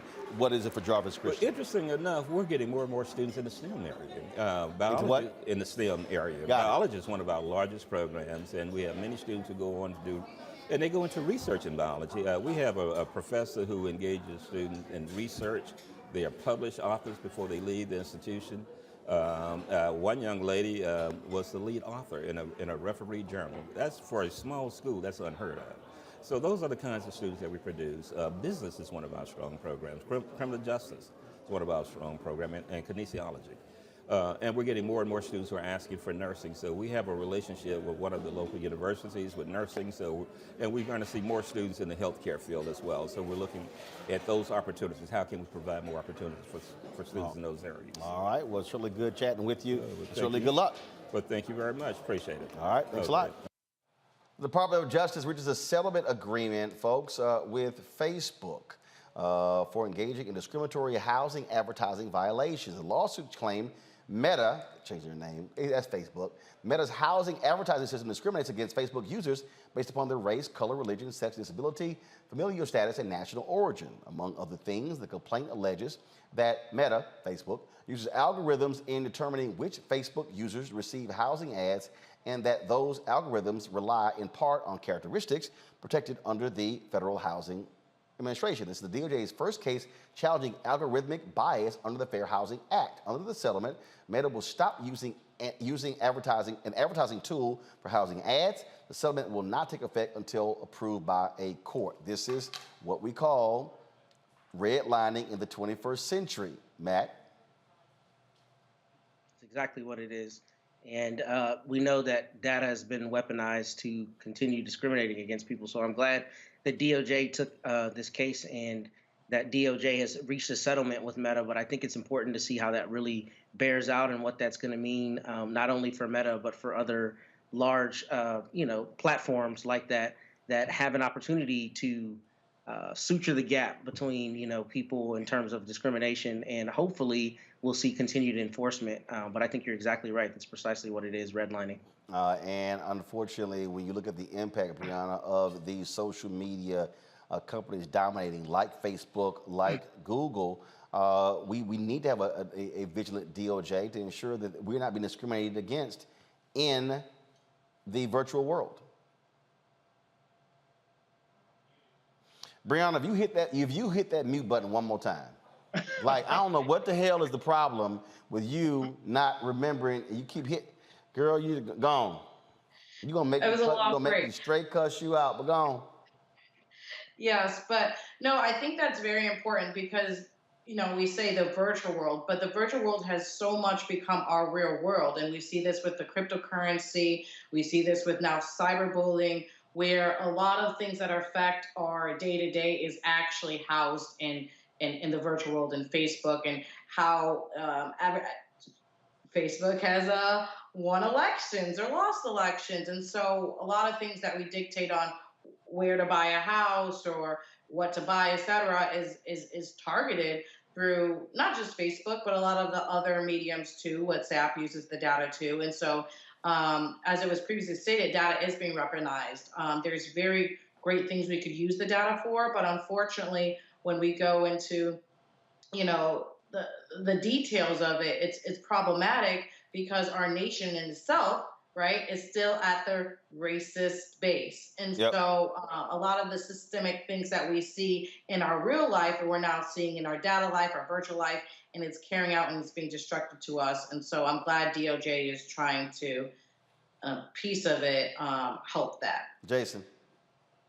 Yeah, no, I just echo what my two colleagues just stated. I think that, we always think of, the data and the algorithms being zeros and ones and not necessarily being able to discriminate against people, but we're finding out and learning more and more. And the experts have been saying this for a while. I remember being at a lecture with a housing expert at the University of Maryland who was saying this very same thing, how these algorithms are working against potential home buyers, particularly home buyers of color. And so we need to recognize that these things, are not just these computer algorithms, that they can't discriminate, that they're just zeros and ones, that they actually do have real world implications that can harm certain communities. And I'm glad that hopefully Meta's going to have to pay up well. Indeed. All right, folks, got to go to a break. We come back, our marketplace segment, we focuses on Black-owned businesses on the show. We come back, we're going to talk about this. No, these are not art pieces. They are puzzles.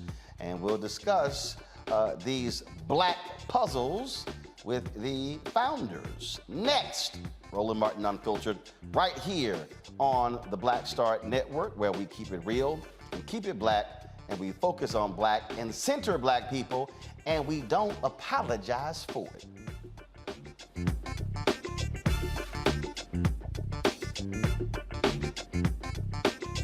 Love our new Alexa. It's a Buick. Yeah, Alexa. Buick. Alexa. It's a Buick. It's an Alexa. It's a Buick. It's an Alexa. Coach, that's a Buick. That's an Alexa. The Buick Enclave with available Alexa built-in. We're all impacted by the culture, whether we know it or not. From politics to music and entertainment, it's a huge part of our lives, and we're going to talk about it every day right here on The Culture with me, Faraji Muhammad, only on the Black Star Network. How about sushi? I just had sushi for lunch yesterday. How about tacos? Automatic emergency braking, one of 6 advanced safety features standard on every 2022 Chevy Equinox. Find new technology. Find new roads. Chevrolet. What's up, y'all? I'm Will Packer. I'm Chrisette Michelle. Hi, I'm Chaley Rose, and you're watching Roland Martin Unfiltered.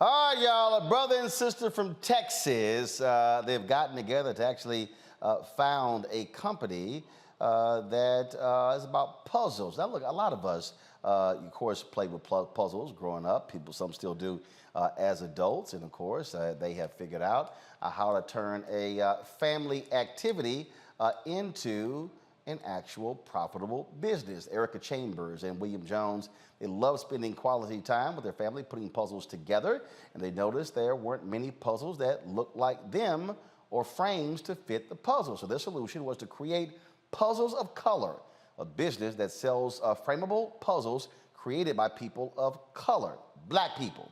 Erica and William, the co-founders of Puzzles of Color, join us from Richardson, Texas. Glad to have y'all on the show.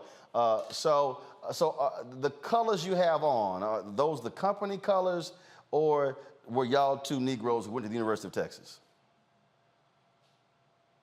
Y'all on mute. Y'all on mute. Y'all didn't learn of Brianna. Y'all acting like Brianna. We're not on mute. Okay, there you go. All right. I'm just trying to figure out what's up with this burnt orange. Okay, you put yourself back on mute. Okay. Now, there you go. All right. Okay. All right, so what's up with these burnt orange shirts? It's actually brown, but it's coming off as orange because of our lighting in here. All right, good, because I ain't gonna have to cuss y'all out. Okay, I appreciate it. I'm a Texas A&M graduate, so we can't stand this. All right, so let's talk about these puzzles. So they're not just puzzles. So what? Because I said earlier, I said no, they're not art pieces, but they are.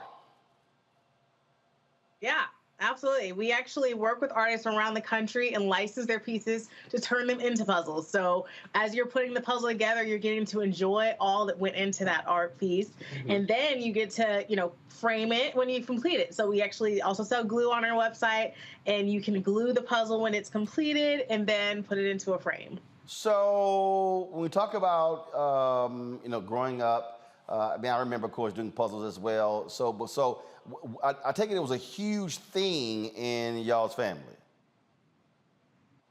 Yeah, we definitely grew up doing puzzles. Our mom made us do puzzles like a way to keep us active and not like watching so much TV and things. So yeah, we did it all during the summers. It was a great time for us to really bond and like learn more about each other because we were 3 years apart, so we had different interests and stuff, but we really bonded through that time period. And obviously the problem with puzzles is you can't lose a piece because now you're really screwed.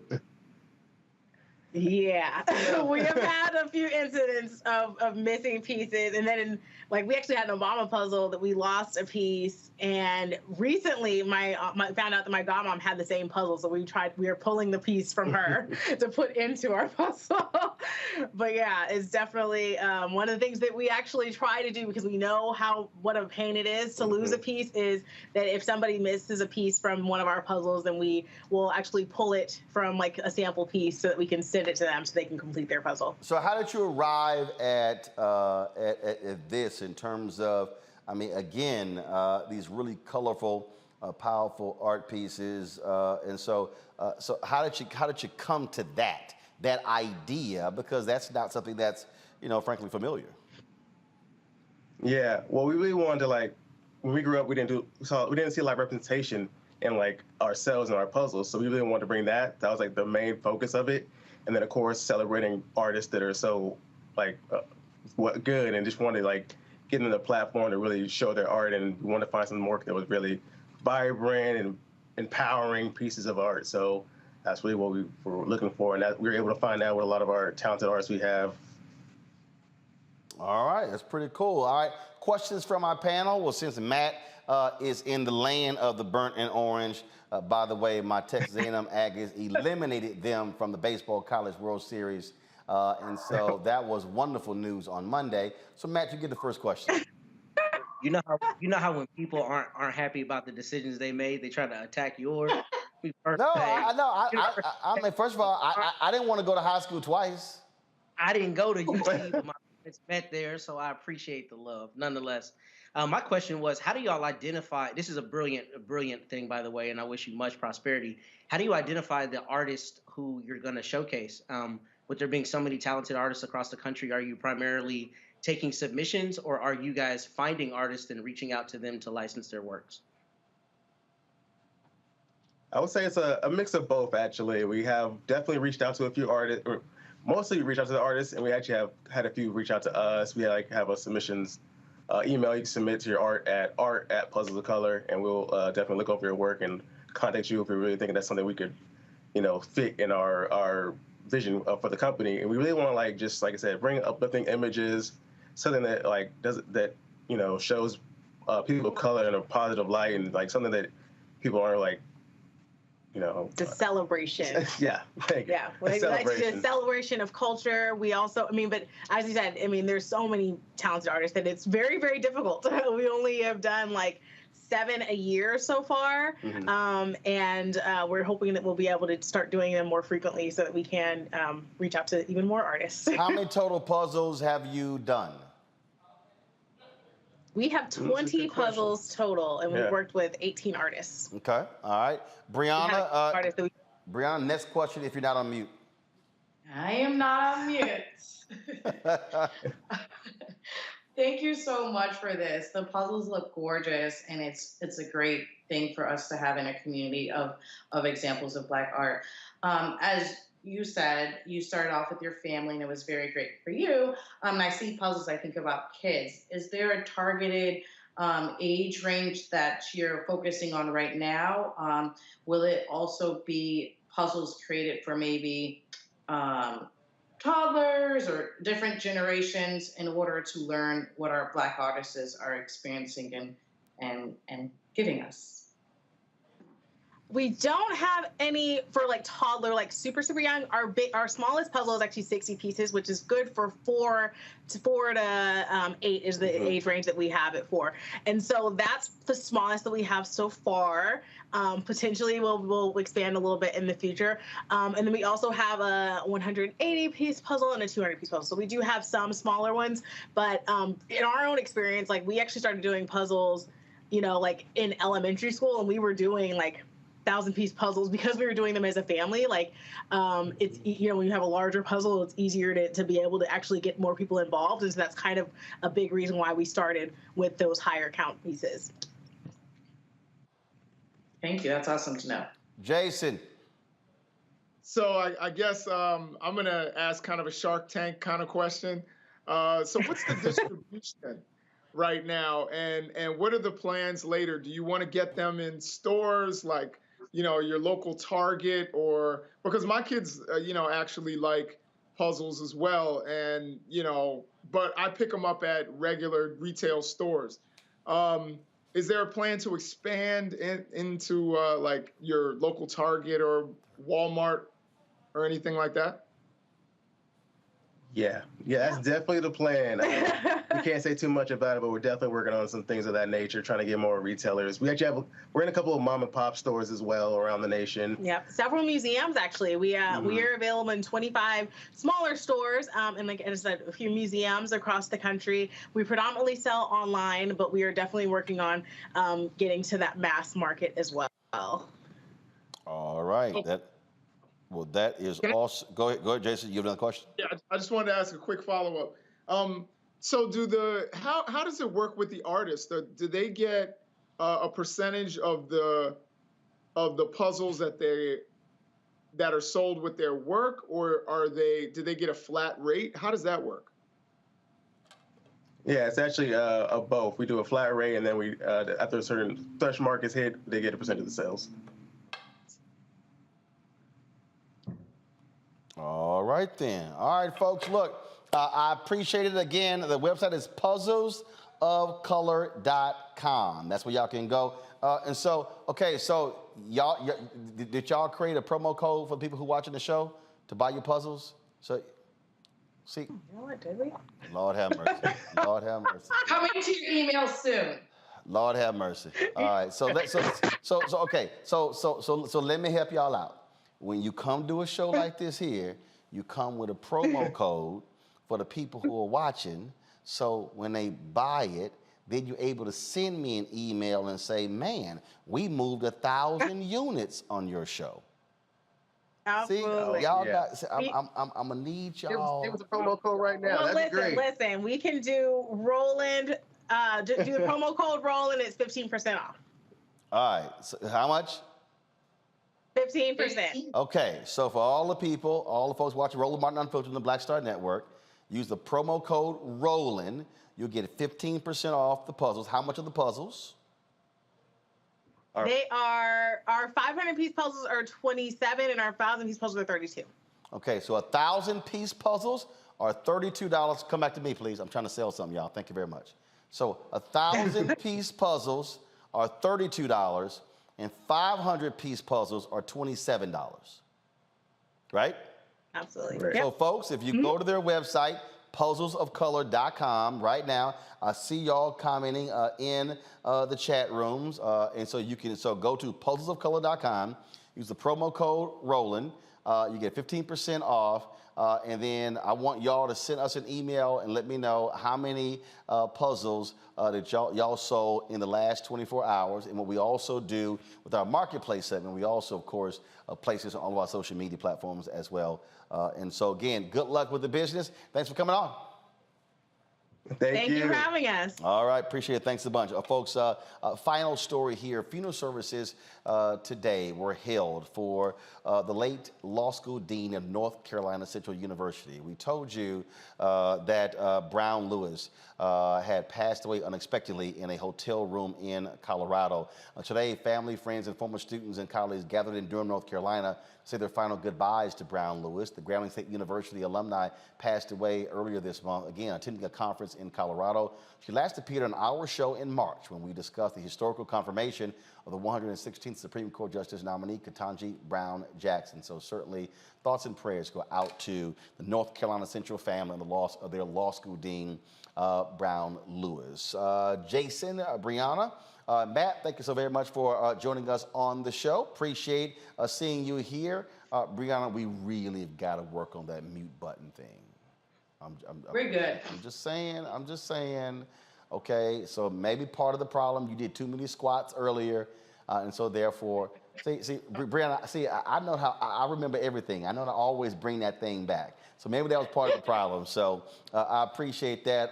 Matt, good luck with all the crying burnt orange tears in Austin after losing to my Aggies. And I know it just pains them as well. Let me go ahead and just show this right now. And I know this is going to really pain Matt, but it's all good. So Matt, I'm not sure if you actually saw this, but y'all go ahead and show Matt this here. So congratulations to my Texas A&M baseball team that will be in the semifinals of the Men's College World Series. We play Oklahoma tomorrow, and I cannot wait for us to beat them so I can immediately text DeMario Solomon-Simmons because he will be certainly pained by that reality. All right, folks, thanks a bunch. I appreciate all of y'all for being on the show. That's right, Matt. I'm going to hit you every time. Every time. Matt, what school did you go to? I went to Howard. I didn't even go to UT. See, look at. So you went to Howard undergrad and law school? No, I went to law school in Ohio, but that's not the point, brother. What law school in Ohio? University of Toledo. Okay, so you went to Howard, University of Toledo, but you live in Austin. No, I live in Corpus Christi, but I'm from Austin. Oh, you live in you from Austin. See, I'm gonna hit you anyway. Yeah. It's all right. But if you were smart, you would at least rep Texas A&M Corpus Christi. See? I teach at Texas A&M Corpus Christi. See, you ain't even say that.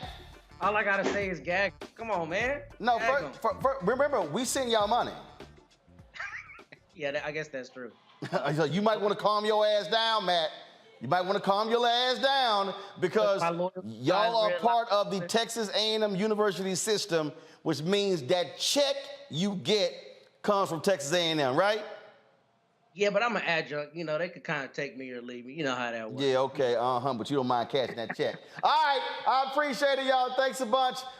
Folks, I will see y'all tomorrow right here on Roland Martin Unfiltered on the Black Star Network. I'll be live in Atlanta. I'm going there for an Acura event, test driving some of the vehicles, and also talking to them about being a sponsor on the Black Star Network. Oh, y'all know I don't play when it comes to the money. All right, y'all, that's it. Again, puzzlesofcolor.com, promo code ROLAND. Y'all can see the puzzles right here. Promo code ROLAND, 15% off. 1,000-piece puzzles are $32. 500-piece puzzles are $27. Appreciate it. And to the staff, do not touch these damn puzzles. I know some of y'all, especially Lanny, I know my niece, Yola ass, she always doing puzzles. Henry, control room, shot. I know who. All of them. Look at, they all in there talking about taking dibs I busting all of y'all. I know all of y'all like some crackheads. Carol Gant. I'm giving a full name. Carol, what are you talking about? That's mine. Carol Gant, right there. I ain't give you a damn full name. Give you a whole government name. Y'all see all of them. Lanny la ass stand up. You can't tell because she's short. So when she stand up, you still think she's sitting down. So she was already eyeing. I knew you were eyeing these puzzles. No, I'm gonna make y'all take a current event quiz and to see who wins. See, now y'all putting y'all hands down because they don't know nothing, y'all, about current events. I'm like, Lord have mercy. Lord, y'all 2 hours into, I ain't gonna say their names. I am not gonna say Kenneth and Sydney's name, but I ain't gonna tell that story today. I ain't gonna hurt their feelings. Because we interviewed Governor Doug Wilder in Virginia, Richmond, Virginia. We were in the Roller-mobile, and I was hitting him with some questions, and all I got was like a deer in the head, like, look, I was like, Lord. Oh, I said, didn't y'all go to HBCUs? Y'all know none of these black people I'm mentioning? Man, it was a rough ride down to Richmond, Virginia. All right, that's it, y'all. We gotta go, and I am gonna do this one day. I thought about this here. One day, y'all, I'm gonna actually bring a card table in here, and I'm gonna do a live teaching on how to play some damn spades. Because those of y'all in there who are awful, I don't know how y'all went to HBCUs and cannot play spades. I don't understand. Black cards are all in review status for a number of you. Matter of fact, I'm gonna make that a part of the application process. I'm gonna have to, that's right. Part of your interview is gonna be playing spades, and if you can't play, you will not get the job. All right, y'all, I'll see y'all tomorrow. I gotta go pack. Holla!